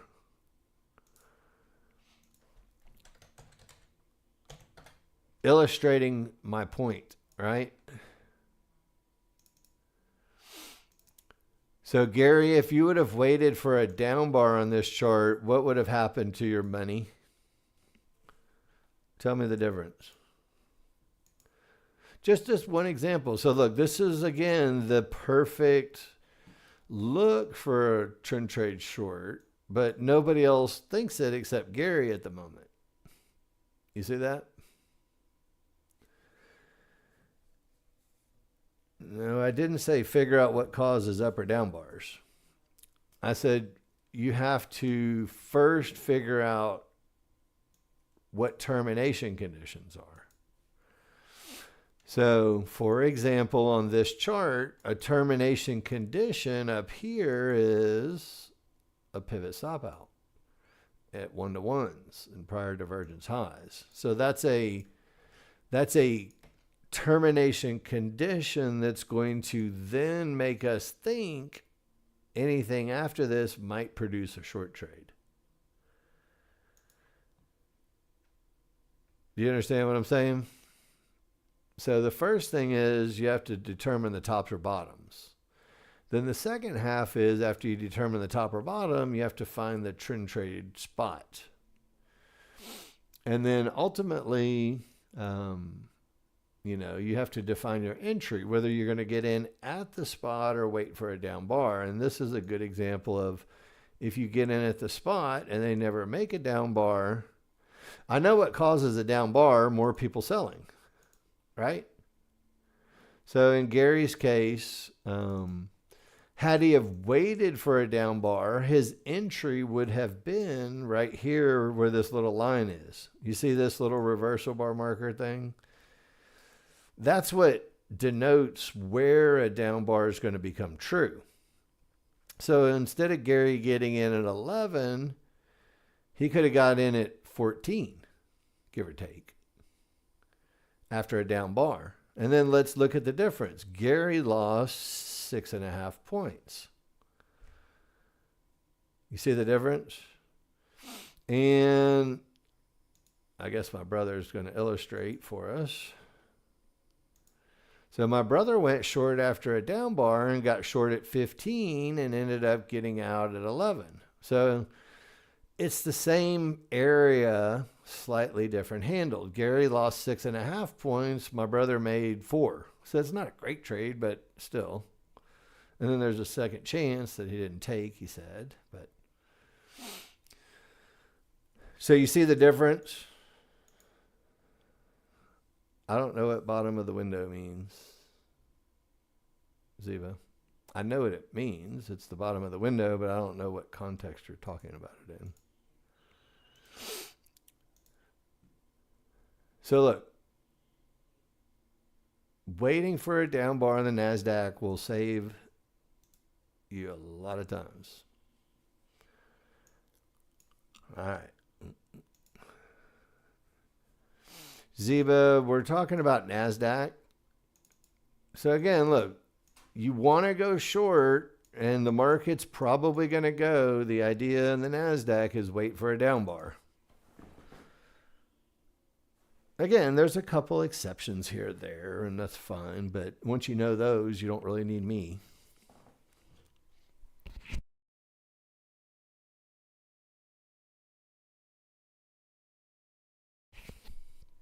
So, and again, look, Gary obviously made it very, very easy for me there. Thank you, Gary.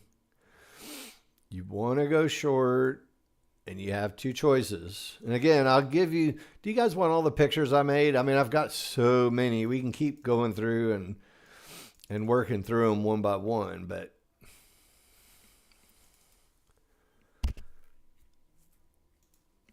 they're pretty much all the same thing. Again, look, this is very similar to what we just saw. No up bar, no loser. The market puts a bottom in, and then eventually this is the same long that we wanted, but look at the difference. Small triggers are now above everything, and then you get an up bar and you're off to the races. So this is the long you wanted. The market said, screw you, we need to get down here first, and then This is the spot where they said, okay, go ahead, you can go. Isn't that a lot less frustrating when everything's going your way already? I think it is. And again, it's the same thing that we thought, again, look, because of our big charts, we thought we were going down, right? I mean, that was the overall read, is that we had pivot stop outs and we're going down, and I might be drawing too much on my charts here. Let me undo some of my drawings here, because I hear Ninja Trader straining. I don't want to blow it out. Anyway, watch what happens. We get a good top. We've already discussed it. This is the point where the small triggers get below. So if we find a reason to go short, we'll be happy doing so. We have to have some type of target area. Again, look. Target area 1, fib area number 2. You'll hear me say that a lot. So again, look, we don't know what's going to happen. So again, the first short trade you could do was right here. That's not right. If you were doing a short trade after a down bar, and then, look, you had to rethink it. After a second divergence, we need the small triggers to agree again. So again, do the small triggers agree here? You tell me. I would say yes. That's a good look for getting down to the first one. And look, we get to a fib and an up bar. So again, I think you'd have to get out and then decide whether you wanted to go short again or not.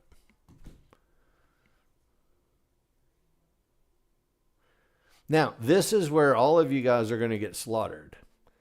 You're going to go, oh, look, a fib got hit and the small triggers got above. I should start going long.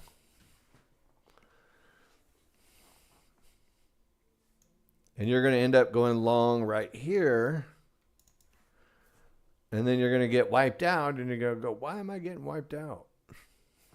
So let's look first before we start thinking about going long and ask ourselves, do we have a fib with weak triggers that we can guarantee is going to hold?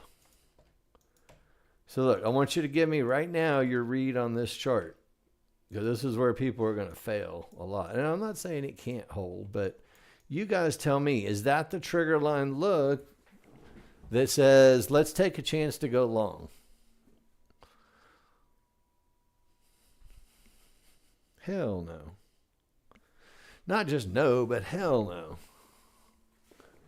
Not even close.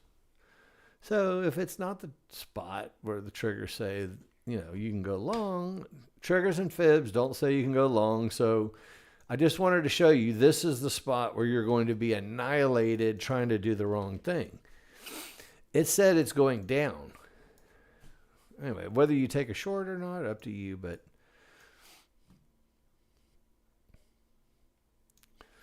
so again, look, now you can keep it really simple. If the large chart makes what would be deemed a good bottom, then we'll start looking for that little trick. If not, you'll just do trend trades with the trend. Easy enough.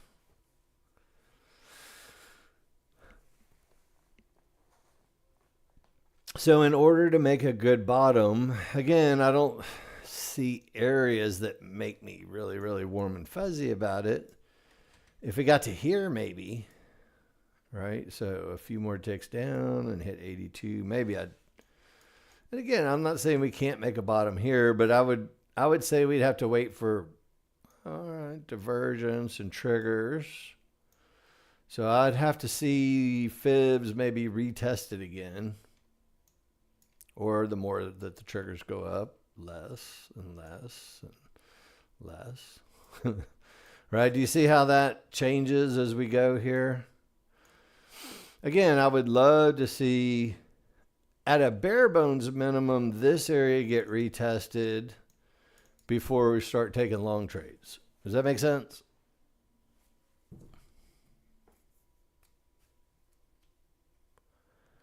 That's bare bones. Maybe even a little lower and retest the bottom one more time might be better, but that's a bare bones minimum spot right there.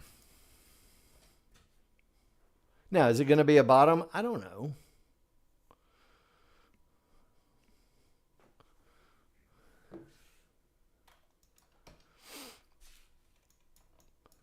Don't know what's going to happen. I don't have to know what's going to happen. All I have to know is, we're at a spot. They're going to make a decision. All right. So are my small triggers above all my large triggers? No. So it's still not enough yet. So you see how you can get tricked into thinking, oh, it's a bottom, I'm going to go long, and it's not yet. Like I said, I think if we can get to here, make a little pivot stop out, or maybe stop right here even. I don't care. That's a good enough spot. And then now we have to start over with this whole, and again, I wouldn't go short because it's a termination condition. Does that make sense? So, on this chart, it's a termination condition, pivot stop out. That's not ideal for going short anymore. At the moment, it could change. Is it going to be a bottom? I don't know. We'll see about that. May not be. May just keep on selling. I wish I had something to help tell me, whether it's going to be a bottom or whether it might keep going. That's why some people use a larger chart. Yes, I know. Thank you for the prompt, Jose. And they say, look, if I'm going to really think about buying the bottom or being the first one in, here, I don't know what happened to my template here. Let me just reload generic template. Again, look, you can kind of see the thought process, hopefully. This is the bigger chart. We had a pivot stop out over here. And then we've had very strong triggers down, which is a little more conducive to going down. And then now we have, a pivot stop out, but the triggers are strong. Right? Everybody agree? So if that pivot stop out holds, we're going to end up going up to up here. This is the target. I don't know if that's going to happen, but that's the big picture. If. Is everybody okay with that? If this holds, that's where we're going.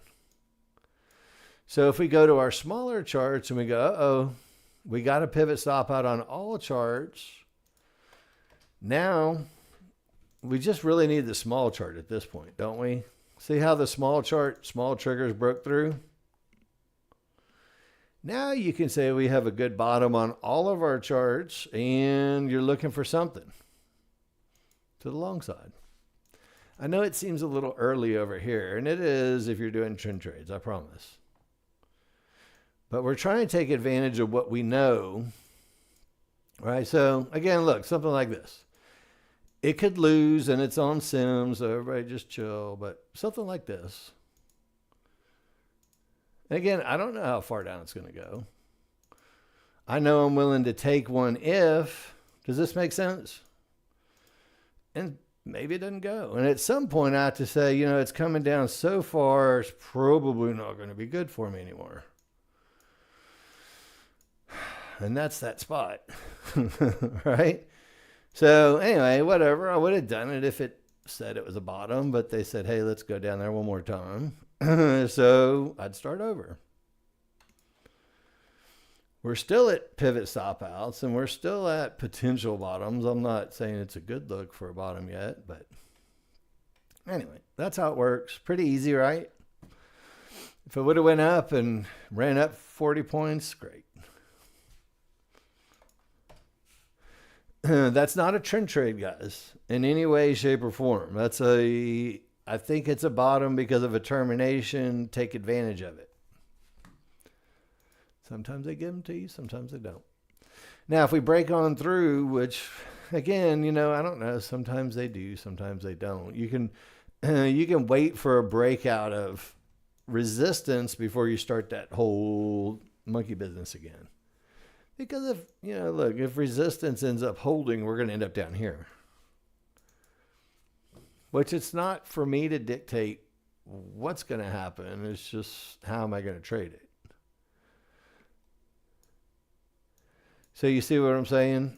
If we kind of break through 80, we'll probably go down to 65. And if we don't break 80, then we'll break through resistance and we'll start over.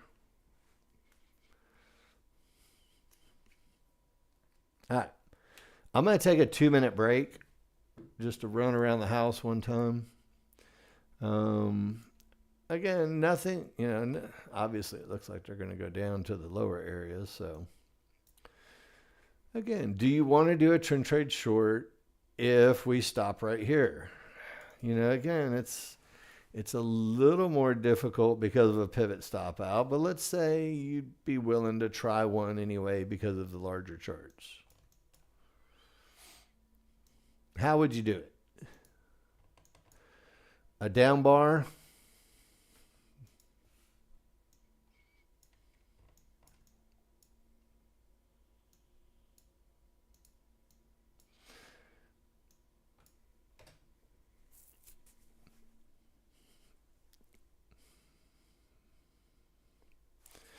I think the 55 and the range chart are definitely tiebreakers on this one. I'll show you what I mean. I'll take a quick picture.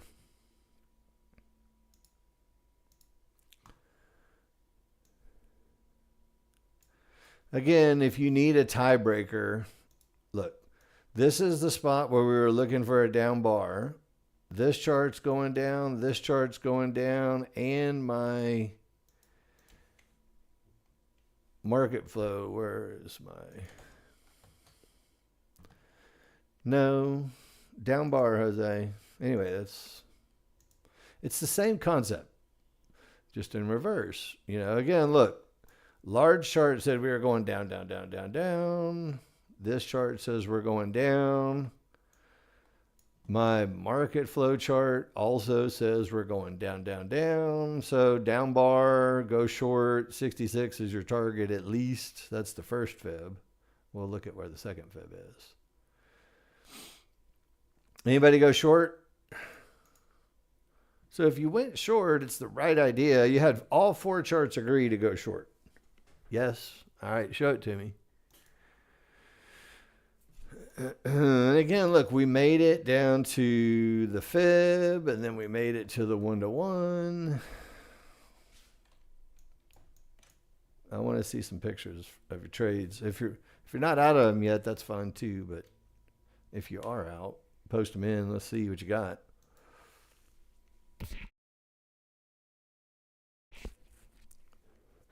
And again, look, you can't really trade the NASDAQ super efficiently and run a chat room with 100 people in it trying to teach it at the same time. It's really, really hard because you have to really focus on all your charts and what do they all say and do they all agree. And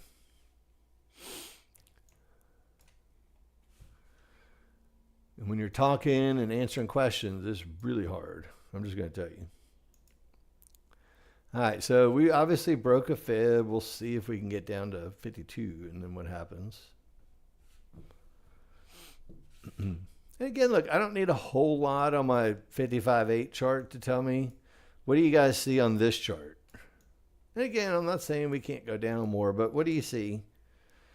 It's a weaker trigger, so we're kind of at the do or die spot at 66.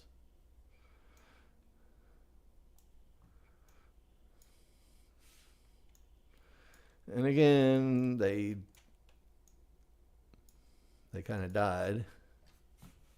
Again, this is a very typical 3 divergence, 1, 2, 3, termination. Now, I have some more pictures to go through in my little list of what I did. Check it out. NASDAQ lessons. Do you guys want a copy of all these pictures? I actually made... Let's make sure they're all in there. So look, here's every picture I did. All right, y'all can stop tapping yes, yes. All right. So look, here's a zip file with all of the pictures that I did. You guys can have a copy of those. I'll upload them.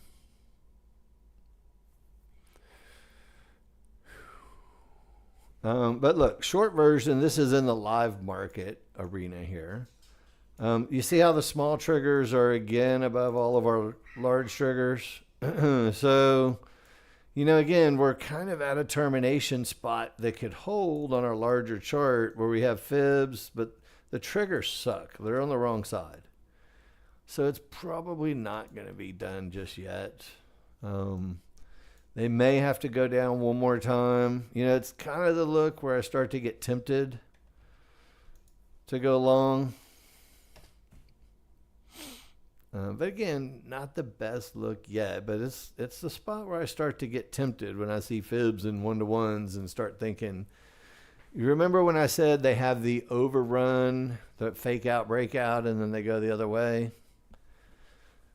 And again, that happens a lot at fibs and one-to-ones. If you remember the picture that I gave you, it was a fib and a one-to-one where it happened before. It's a very, very, very common thing. It's a fake breakout, and then they get back above it, and it's straight up for the rest of the day. And you're like, God dang it. If only I would have seen that. Let's see.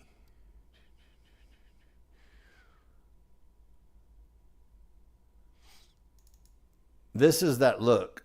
And it happens a lot at this. This is the reason I made this picture, because it's a fake out breakout, and it happens a lot at fibs and one-to-ones where they overrun it, but then they get back below it, and then this is the kind of expectation, which now we have that in reverse. So we had the same thing. We had the breakout, and again, you're thinking shorts, and it's the right idea. And then all of a sudden they get back above, and you can see on the small chart, they were telling you pretty early that, not to go short again, right? Hopefully, at least you see, don't go short anymore as a bear. It's three things. It's three divergences here, which tells us termination condition.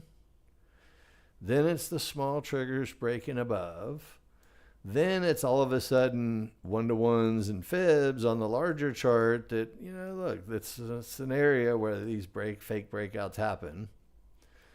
And then we got fibs and mid bands, and then we get up bars, and then, here we go.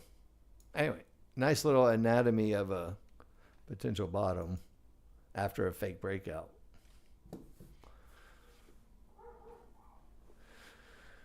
All right. Let's see. G didn't take the profit soon enough. All right. So you took the breakout. You got in assertively at the area. And then you got out assertively, and then that was it. No harm done. All right, cool. Nothing wrong with that.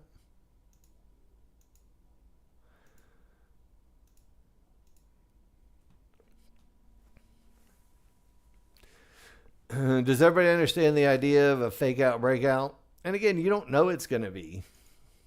But as you start to build this termination and then breaking back above, you're like, you know what? They just overran the spot. It happens. And if you went long, I know that's a more assertive one, but anybody go long? Any of my more experienced NASDAQ traders? Just curious.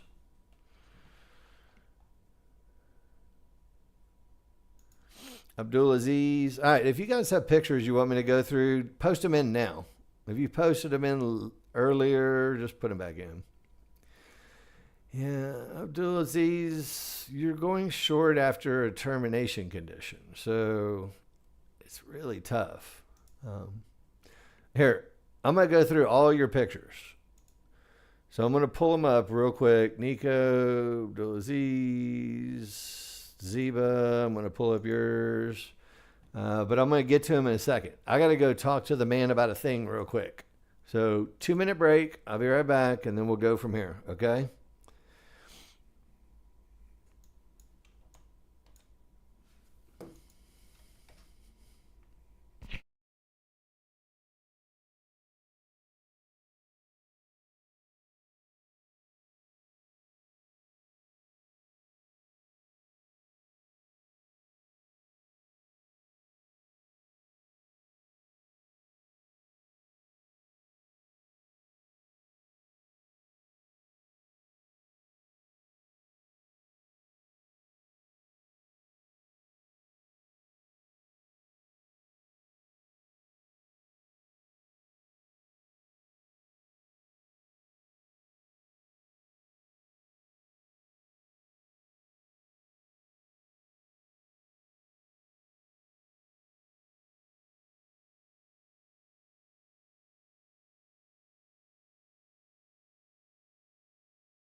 All right, guys, I'm back. And, again, if you guys were doing trend trades, possible trend trade in this area, hopefully you see it. And again, that's a traditional trend trade for us where we get strong triggers. There's still a mid being here, so you'd have to manage if something bad happens. But again, another opportunity to go long. And again, we don't know how far it's going to go, but it's where you let the market dictate how far it's going to go instead of you dictating. Let's go through your pictures. I'm pulling them up. So I've got everybody's pictures here, so bear with me. All right, so the first picture, Abdul, this was yours. Again, for me personally, again, you've got a pivot stop out down here. So again, you went short, you took some target, and then didn't lose any money on that. So I think you did a real good job with that. And again, like I said about, crude oil and S&Ps, you're getting in at the spot. So you're doing the right thing. And then obviously managing that position tightly. And there were a couple warning signs like your large triggers are trending up on your big chart that say, it's not the most favorable. If you're using your range chart, this is not the most favorable look, is it? Small's above the large are going up, and you're going short, and you're having a hard time, and it's also at a pivot stop out. So again, it's okay, but it's mediocre at best for a big one. All right. Next one. And I don't even know whose this is. It doesn't really matter. Let's take a look at it. So large chart first. Right? Large chart's going down. And you get in after a down bar. Again, it's kind of scary because you're like, damn it, I'm getting in farther away from the area that I want, right? And again, that always kind of makes people nervous because, again, it's predicated on how strong is your larger chart. But again, well done. I'm not sure exactly why you put your target there. Just a feel good, get me out as quick as possible target. I'm not sure, Jose. I'm not sure what the rationale of that one is, but I think that there's, if you're going to put the risk on, at least make a little more money for it. Because they're going to take a lot more from you on your losers than you're winning on, and it's just a matter of time before you blow. Jose, can I ask you a question? Do you have good day win, and then one day blow everything out? You do? All the time? Well, that's because you're taking pennies on the dollar on your winners, and your losers are always 100% loss. So you have to relax and get paid a little more for the effort. If you're unwilling to stay in until you at least get to your first line, the first blue line, you have to. And you're going to start seeing 10, 20 point trades on the NASDAQ. And then all of a sudden, look, if you get a 20 point winner, all right, your second target. So there's one farther down there. That was just your first target. But even your first target, there's no reason to have your first target there.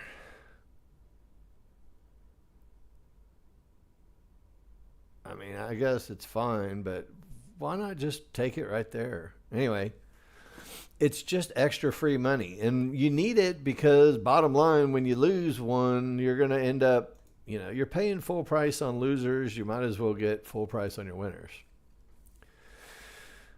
All right. Now, I don't know whose this is, but it doesn't matter. Remember what I said that you have to wait for after a strong run up?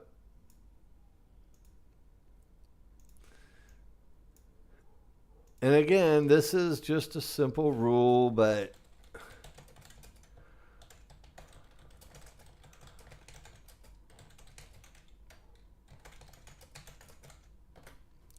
Again, I've got a bunch of these pictures, and we can go back and look at them, but I think you get the idea here. So let me blow it up for you just so you can see. So look, you have to say to yourself, how strong was the run up? I'd say that's a strong run up. So as such, you know, when you go short, you're going short right into the mid band the first time you get there. It's like, eh. And I'm not against going short, but, you know, again, had, you know, you went short with a momentum short. Again, you know, look, this is where I think people screw up momentum shorts. And again, it's not such a bad idea, and you didn't lose a lot of money, but, you know, because it was strong up the first time and you're trading into the mid band, I think you need to wait for a little deeper retracement. And then you can get in the second time. You have a little better chance. I think you're doing a momentum trade right into the mid band. And it's just, it makes it really tough the first time you get to the mid band. Does that make sense? It's just tough. It's just not the easiest of trades.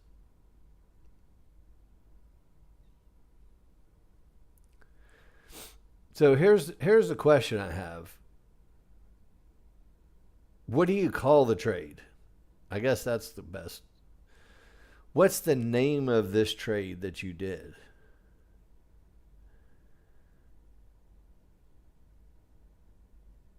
I think when you attach a name to your trade, it's going to actually work out a little bit better. Because without a name, you know, if you called it a momentum, I would have to question whether or not you really have momentum anymore. Because for momentum, you have to be on the other side of your small triggers. You're on the right side above your small triggers, and you're not below your small triggers. The whole thing about a momentum trade is that you're on the correct side of your triggers. Does that make sense? So you're getting in on the wrong side of your smalls, and that's not a momentum trade. My brother said you guys messed up a lot of momentum trades, but look, if you're going to do a momentum trade, you want the price bars to be below the small triggers, not above the small triggers. Does that make sense? Hopefully.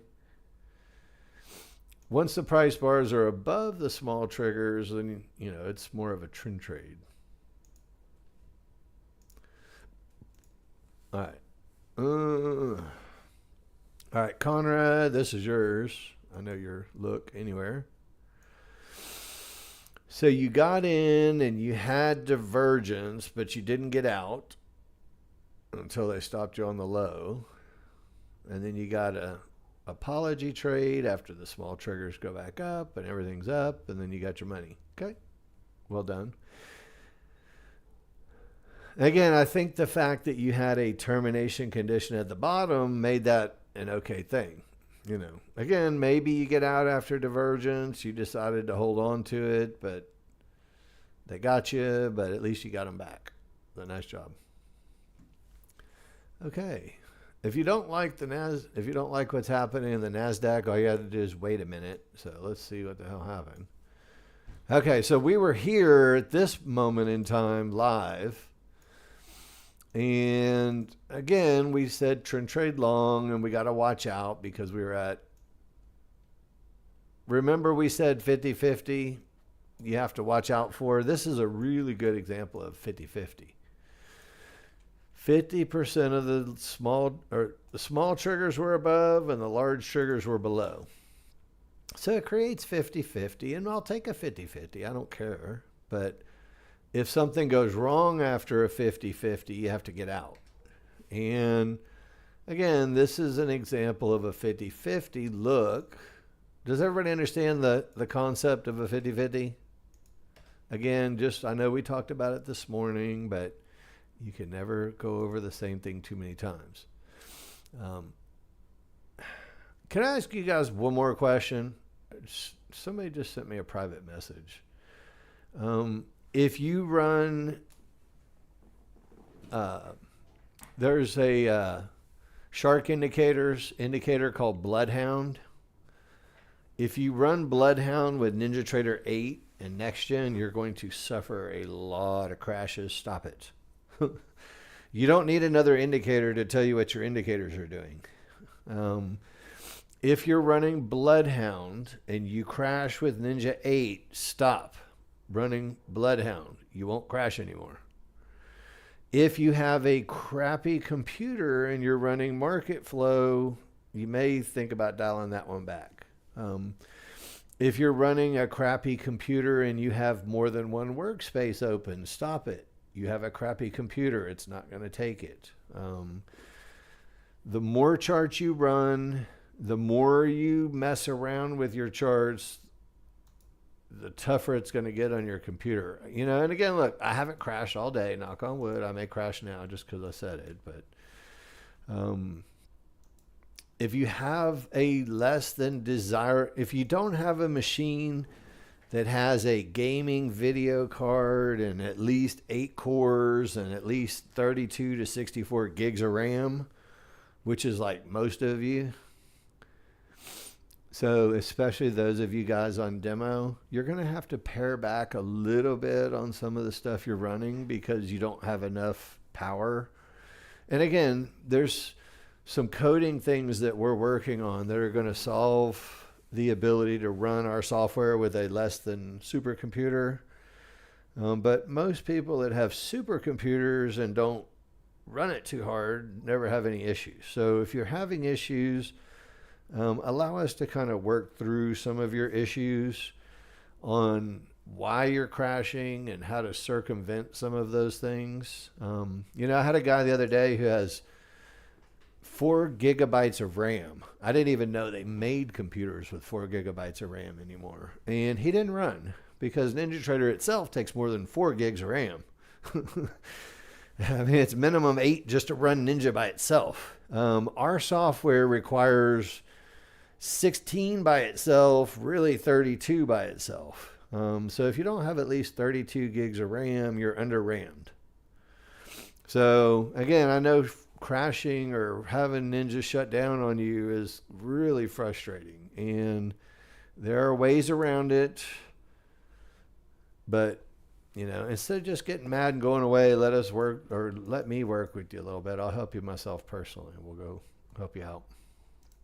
So anyway, we'll look at what you're running and see. But, you know, again, the other thing that really, really, really causes new people to crash, get your workspace right, open your workspace and leave it alone. Just don't touch it. Don't change settings. Don't tweak indicators.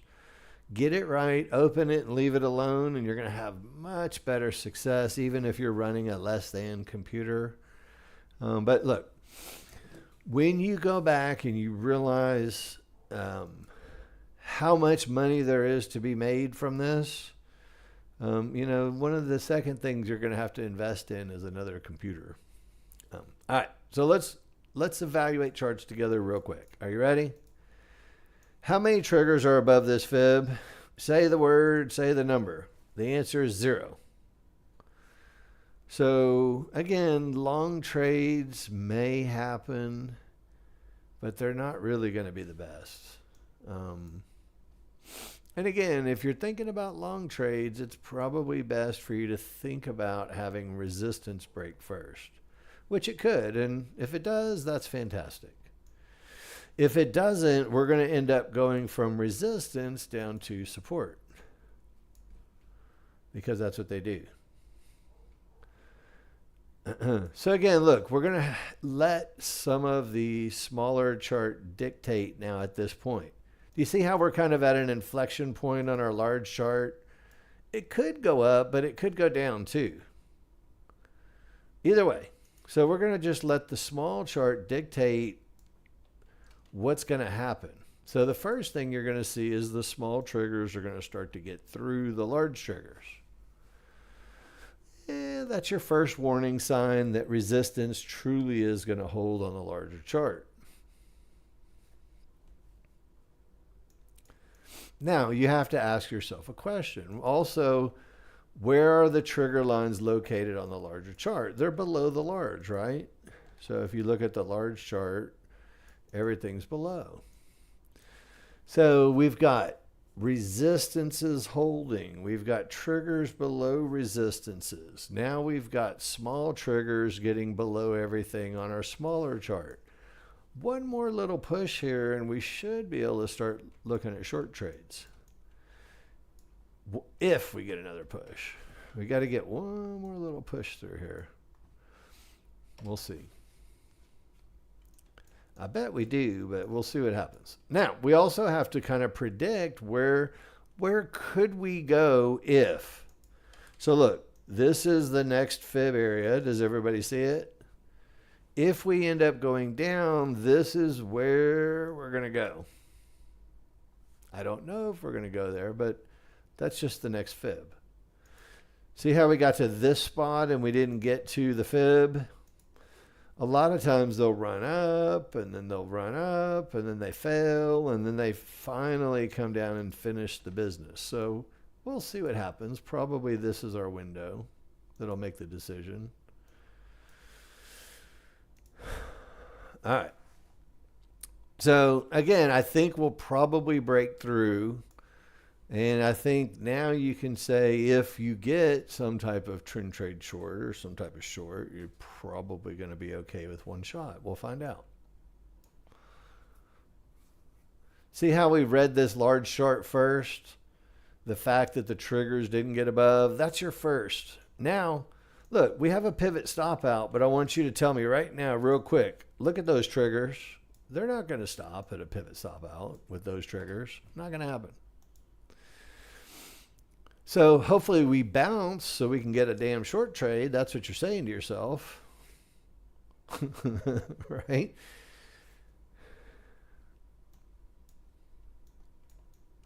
All right. So target 1, target 2, right? Target 1, target 2. Everybody okay with this idea? There's 2 fibs on the chart. And again, I don't know if it's going to be the first one or the second one. So need a more pullback, really. I mean, it'd be nice if they pulled back to here before they started going down, because then we'd have a much better area and spot. I would say minimum we need to kind of get to there to warrant a trend trade. What do you guys think? I mean, as a bare bones minimum right here, but nothing over 52. Now, we don't have a lot of room anymore. Again, do you guys understand what I'm saying here? So watch. Let's just do one together here. Let's just say if we get one down bar, we'll take one shot at it. Even then, it's probably not as good anymore. See how my small triggers got above? It's like, God, dang it. Once those small triggers really get above, it's kind of like a warning sign. It's like, are you sure you... Because look, I would still do a trade from here. If it was good enough on this chart to warrant it. So we have to ask ourselves, is it good enough on our big chart to warrant going short still on a down bar? Not really. I don't think so. Triggers are up. So I'm not going short with the triggers up. Are you? It's gambling now. It's not trading. It's gambling. Now, can I ask you guys a question? Did anybody go short right here thinking they were about to get a trend trade winner without a down bar? Now, I rest my case yet again on waiting for a down bar. I know it sucks to pay extra, but sure does feel good not losing. You know what I mean? I'd rather pay a little extra and have a lot less losers, because when you get run the hell over, doesn't it sting? I mean, I don't know. There's something about it. It's like, mother fricker fracker, I didn't even have a chance. I'd rather at least have a chance than get run straight over. It's just me. Kind of whipping around a bit. It wasn't a great bottom. I'm not super happy with the top. I don't know what, sometimes you look at your charts and you're like, you know what? I don't know what the hell it's going to do. It could go up. It could go down.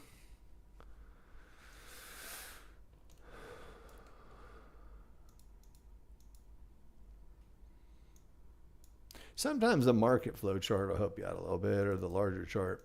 All right, guys, let's see if there's anything that gives a hint away on our larger chart. The 55.8. See anything that kind of shines at you a little bit? Again, I was hoping they were going to go down a little further, but again, maybe a termination on the 55.8 was enough to kill it.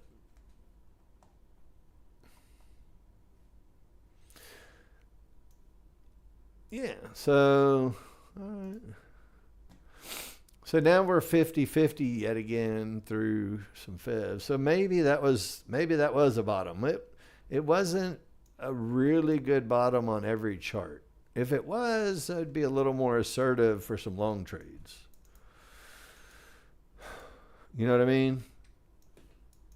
If it was a better bottom, but it really wasn't. So I think that's the biggest thing for new people, is making sure that you really have your eyes trained for now. Now we're in a situation where, all right, we're free to go now. See how it's easier?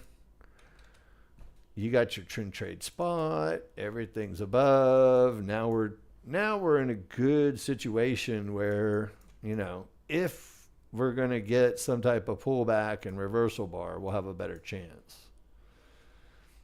What do you think? Should I do it? We'll do it together. Let's see what happens. I don't know what's going to happen, but we'll find out here in a second. If it's a fake out breakout, we probably won't get an up bar. Does that make sense? If we get an up bar, it's probably not a fake out breakout. See how I'm pulling my stop down here, guys? That's about as low as I'm going to go right there. It has to really go now if it's going to go. Now, what's my target? I've seen this trick before, but what's my target, guys? The next fib. I might lose. Does this fit the rules of a trend trade? I want you guys to go, let's go through it together and get our checklist.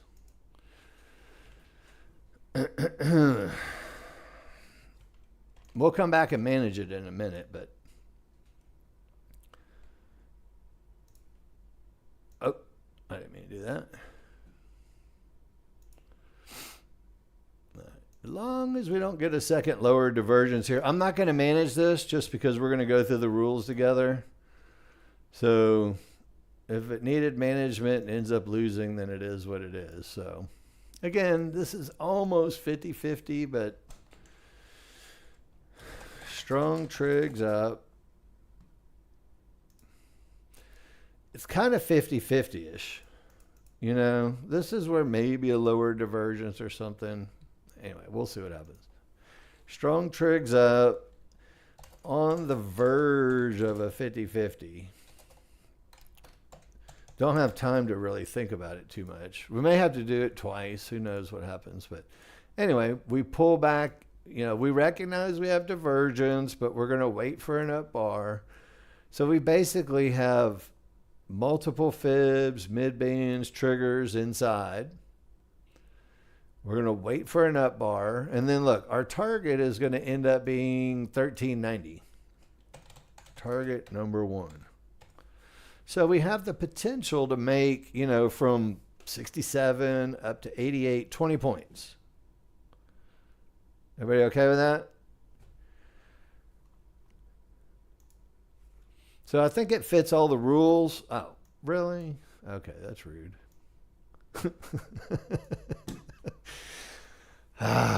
Yay. Okay, that was cute. Welcome to the NASDAQ. Anyway, right idea.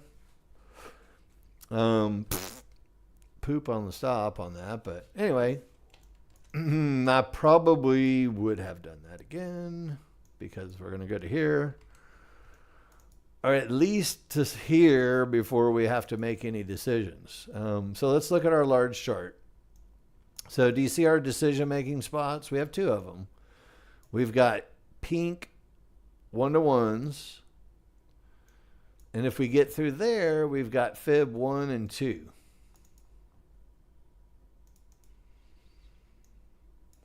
All right. NASDAQ, tricky little booger. All right. So anyway, look, they got me. No big deal. So here's the question. Do you go again?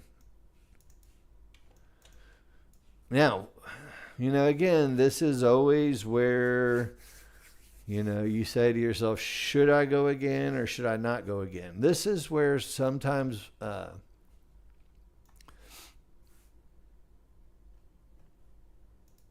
55-8 chart comes in handy, or the market flow chart comes in handy. What do you think about the 55-8?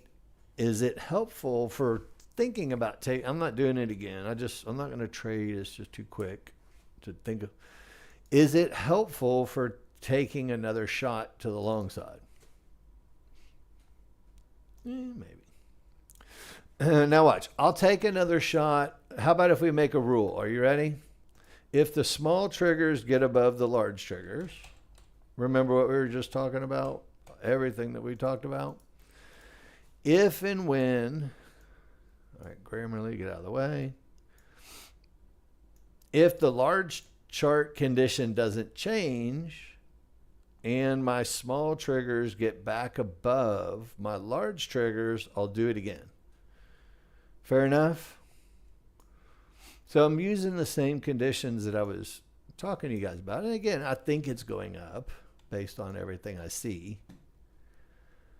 Small chart's kind of whipping around a little bit, but again, watch. It'll literally set itself free when these small triggers start going up above the large. And then it's going to run really fast all the way up to 90 to 95, almost without even blinking. That's usually what they end up doing. So could I maybe had a little better entry? Yeah, whatever. Just we'll call it a little unfortunate. All right. Are my small triggers above the large? I mean, again, that's kind of a tempting spot for some people if we get another up bar right there. They're not above yet, so I'm just going to wait. We'll let them play around.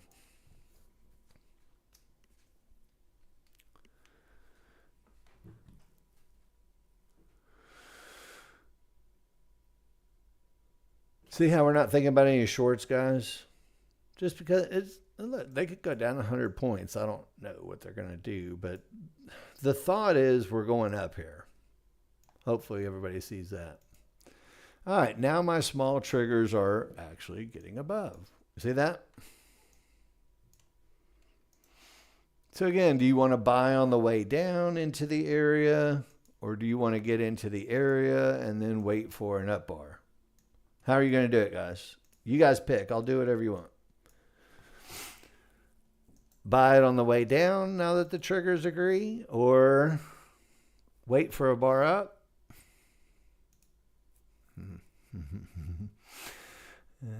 If you wait on the NASDAQ, sometimes you don't get it, but we'll see. I'm being patient here. So can we all agree that the smalls are back above again? I don't know if they're even going to make a down bar anymore. That's the problem with the NASDAQ sometimes is once they start going, they don't really pull back much. But if they do, we'll see. Here, watch. There we go. All right. Everybody cool? Now, I don't know if we'll get the up bar. And again, we're not having quite as much money as we once could have had on this, but we'll see. What do you guys think about our 50-50 over here? We've kind of lost our 50-50 because our large triggers are now above the fib. So we'll see. If they're going to go, they should go now. So this is the first attempt, kind of a crappy stop, but whatever. And then we'll get our second attempt, and then we'll see what happens here. We'll see if we can get to Fib 1 and Fib 2, and then that'll be the end of our day, one way or the other. And if I lose twice, so be it. It might happen too. Yeah, it's going to happen. Oh, well. All right. Welcome to the NASDAQ. They sometimes, look, usually if I do a trade twice in an area, I'll stop until they make a better higher low. Anyway, they're going to probably go up anyway. They're just horsing around a little bit. Just because it's noon or getting to be noon, and just because I did it in class. That's okay, though. All right, questions, comments, concerns. I know, Ziba, you put in some more charts. Let me dissect this. Ziba. We're going to come back in a minute, and that NASDAQ will be up there probably. They wanted to spite me. Just because it's in class. It's okay, guys. Look, in the NASDAQ, if you're not prepared to lose like 6 or 7 times a day, you shouldn't take it. You have like a couple losers, and then you'll have like 2 monster winners that just go. All right, so Ziba, let's take a look.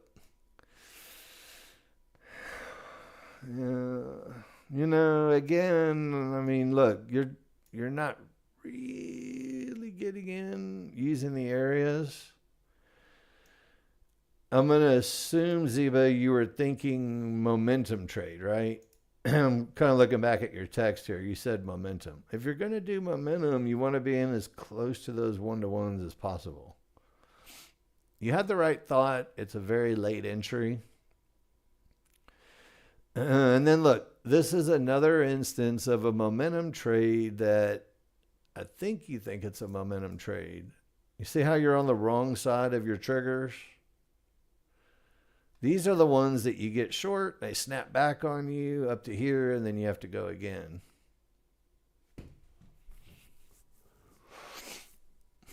Again, if you were momentum short from the 1-to-1, it'd be a little different. But do you see how you're floating out here in the middle of nowhere? Yeah, that's the key. 5-6 point losers, and then a couple of big winners. Yeah, it'll go up anyway. It just was a little loose. All right, next charts. Guys, put in any other charts you have. This one is, bear with me. Oh, Abdul Aziz, that was your chart. Sorry. Ziva, this one's yours, isn't it? Sorry. Wrong person. Okay. All right, NASDAQ. And that was the earlier trend trade long. Okay. Nice. And you opted to just take your money at a trouble spot.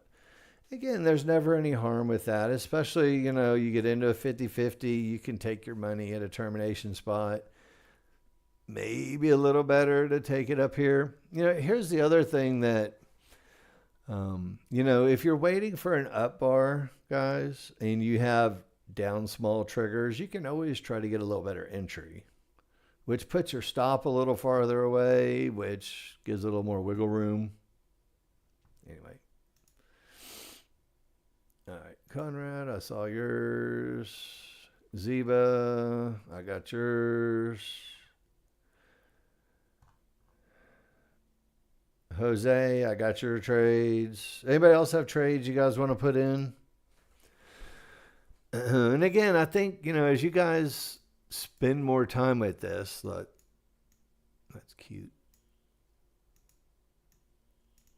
Anyway, this is the slow grind all the way up. I might could have done a little better on some execution, but anyway, thought process is we're going up. Maybe I should have waited for a little deeper pullback on my entry, and anyway, whatever. It's a really good look for going up, and I'm not getting paid. I didn't do it live. I didn't do it with any live money. So I did it on sim because I was in class. Because again, this is one of those, if you lose your focus and don't execute well, they get you and then they go anyway. And you're like, God darn it. So anyway, I'll start trading for real here in a minute when we're not teaching. Can I post the workspace for the NQ? There is a workspace in the download. Did you not? If you downloaded from our website, you have a NASDAQ workspace. It's a 2-chart workspace, which is what everybody should be starting with, is 2 charts. You have to get 2 charts right first. So did you download this one, Alex G? You should be able to open up your workspaces. It's called, let me double check what it's called.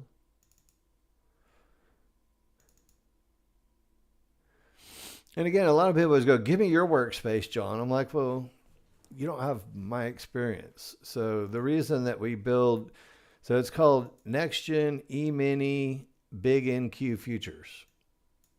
This is the first workspace name that we give to you guys. And it's 2 charts, and you got to get 2 charts right first before you go off and add in market flow and 55/8 charts and all that good stuff. All right, let me ask questions. Questions. Anything that you guys would like to go through that I can answer, I could do better, or that I threw you off? Again, let me reiterate, the most important thing that you guys can have in your arsenal is you say, my large chart says it's going to stop here and go here. Just like we're looking at right here on this NASDAQ chart. We said it's going to go up. I did a crappy job of executing it, whatever. You get the idea. Should have been in my very first trade the second time and holding on for dear life and never touched it again until it got up to here. That's the best way to trade it. Getting in, getting out, getting in, getting out, getting out. That's just, it's a good way to chew up a lot of commissions when you know where it's going to go most of the time. So ideally the first trade, or maybe a second attempt at the first trade, and then put your stop down here, put your stop where it's not supposed to go, relax. And look, I would have made all that money and you guys would have said, yay, John's great. Instead, John's got a loser on his simulator and could have done better.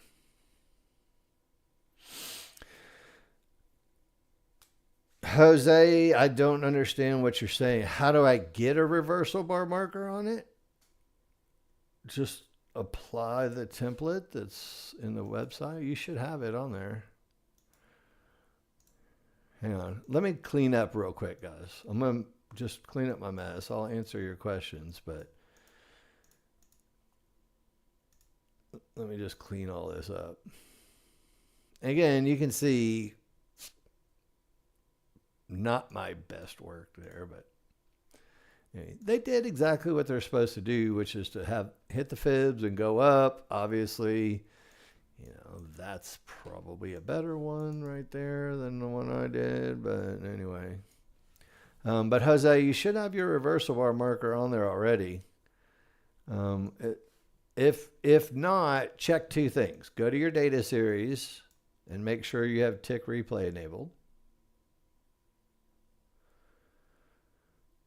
And then number 2, right click on your chart and load templates and load the NQ Nexgen Dynamic Renko Bar 2023. And you'll have it. All right, so you can see how bad of a job I did on that. But see, this is what happens when you're trying to do something else and trade the NASDAQ, which I have found is a horrible idea. If you're not, and I don't even have time to post pictures sometimes when we do the NASDAQ, because it's just, you better focus on it because you better stay on your game. Anyway, obviously it did what it was supposed to do and ran up and kept running up.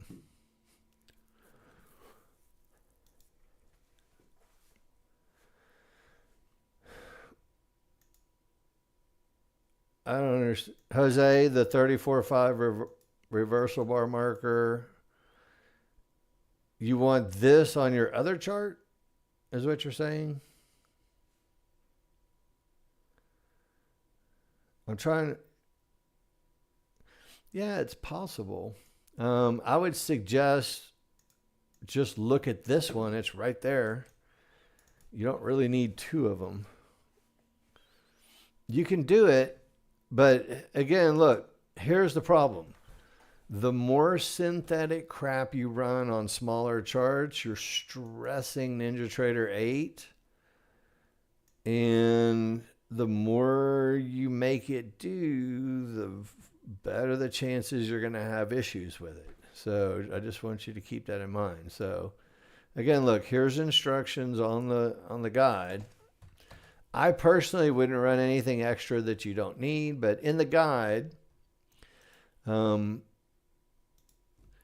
you can use these synthetic triggers or fibs, excuse me. Again, we already have fibs, so it's not really a big deal, but you can plot triggers from the other charts. You can plot fibs from the other charts, but this is really what you want right here, Jose. Oops, that's triggers. Hang on, sorry, my bad. This is the one that you want, Jose.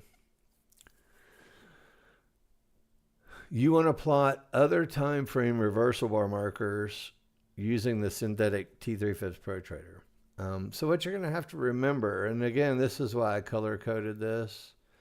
Reversal bar marker number 1 is from fib time frame number 1.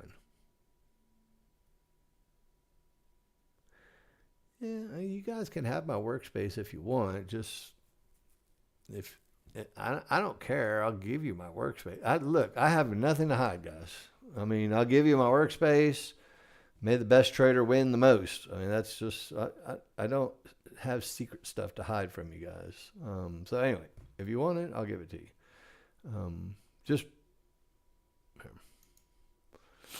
I just don't want new people trying to watch 4 charts and market flow and all that when they have no freaking clue what they're doing, because they're going to be frustrated. That's the only difference.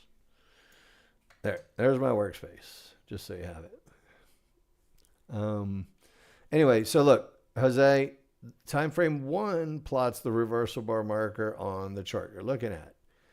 Fib time frame 2, whatever it's set to, is going to plot the second reversal bar marker. So if it's not set to what you want, then it's not going to plot it, okay? Yeah. I had a guy on Facebook, he goes, "Why do your charts look so confusing?" I said, "Because you don't know how to read them." I said, "Take a lesson and then you'll know." They're not that confusing. Look, there's fibs and triggers, and when fibs and triggers agree, you start looking for trades. That's all there is to it. He said, "Why do they look confusing?" I said, "Because you don't know how to speak the language yet." It's like, you know, if somebody started speaking, I mean, Korean or, you know, Japanese or even Mandarin, I have no clue. I have no context. I don't know. I could look at your face and maybe think about what you might be saying, but, you know, just hearing the words doesn't make any sense to me because I haven't learned the language. And this is the same thing, guys. You just have to take some time. Think of it as learning a new language. And, you know, again, there's a few things that you have to really keep in mind with the NASDAQ. Number 1, key areas that are supposed to hold. Number 2, taking advantage of, you know, and again, I think the more opportunities you can take advantage of after key areas, the better. Not everywhere on your chart should be a trade. But once you pop off a couple of these and you get 10, 20, 30 points, you know, the more 20-point trades you start making, you know, you'll relax and be a lot more comfortable. All right. Right. All right. Questions, comments, concerns. Shogun, we are happy you're here. Anything you guys want to go through? Anything else you guys want to see? And again, you know, I felt a little bad that this didn't work out quite as easily as it could have, but that's okay. I think the idea is there.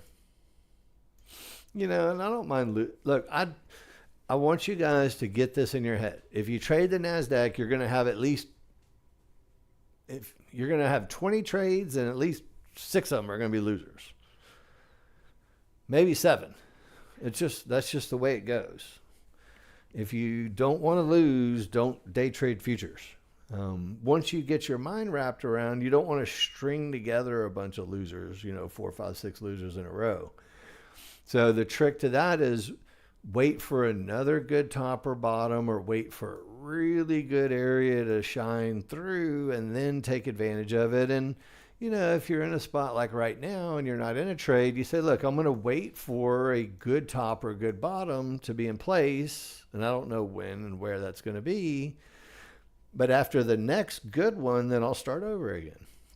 And, you know, if you get into a funk or you take a couple losers, all you have to do in the NASDAQ, just sit back and wait. Just say, give me a good top or bottom, or give me a really good area with really strong triggers, and I'll start over again. And usually that's the way to get yourself out of a funk. T, you did 19 NQ trades today. All right. How did it work out? What's the net for 19 of them? All right, let's see what we got here. You hit your goal. I like it. So long and kind of messed around a bit. You went short, which I'm not really a fan of. I think it had to be longs or nothing. And then you were able to hold the last one, which is awesome. You know, again, just one big win like this wipes out 2 or 3 losers, doesn't it?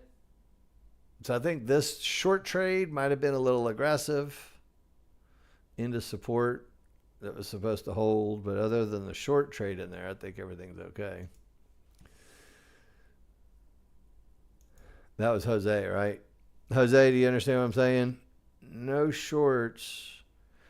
And can I ask just another simple question? Before you got switched around to the short side, again, which obviously is wrong, so we won't beat it up. But look, everything was up here, but you weren't in a good enough area to say, I'm going to start going short.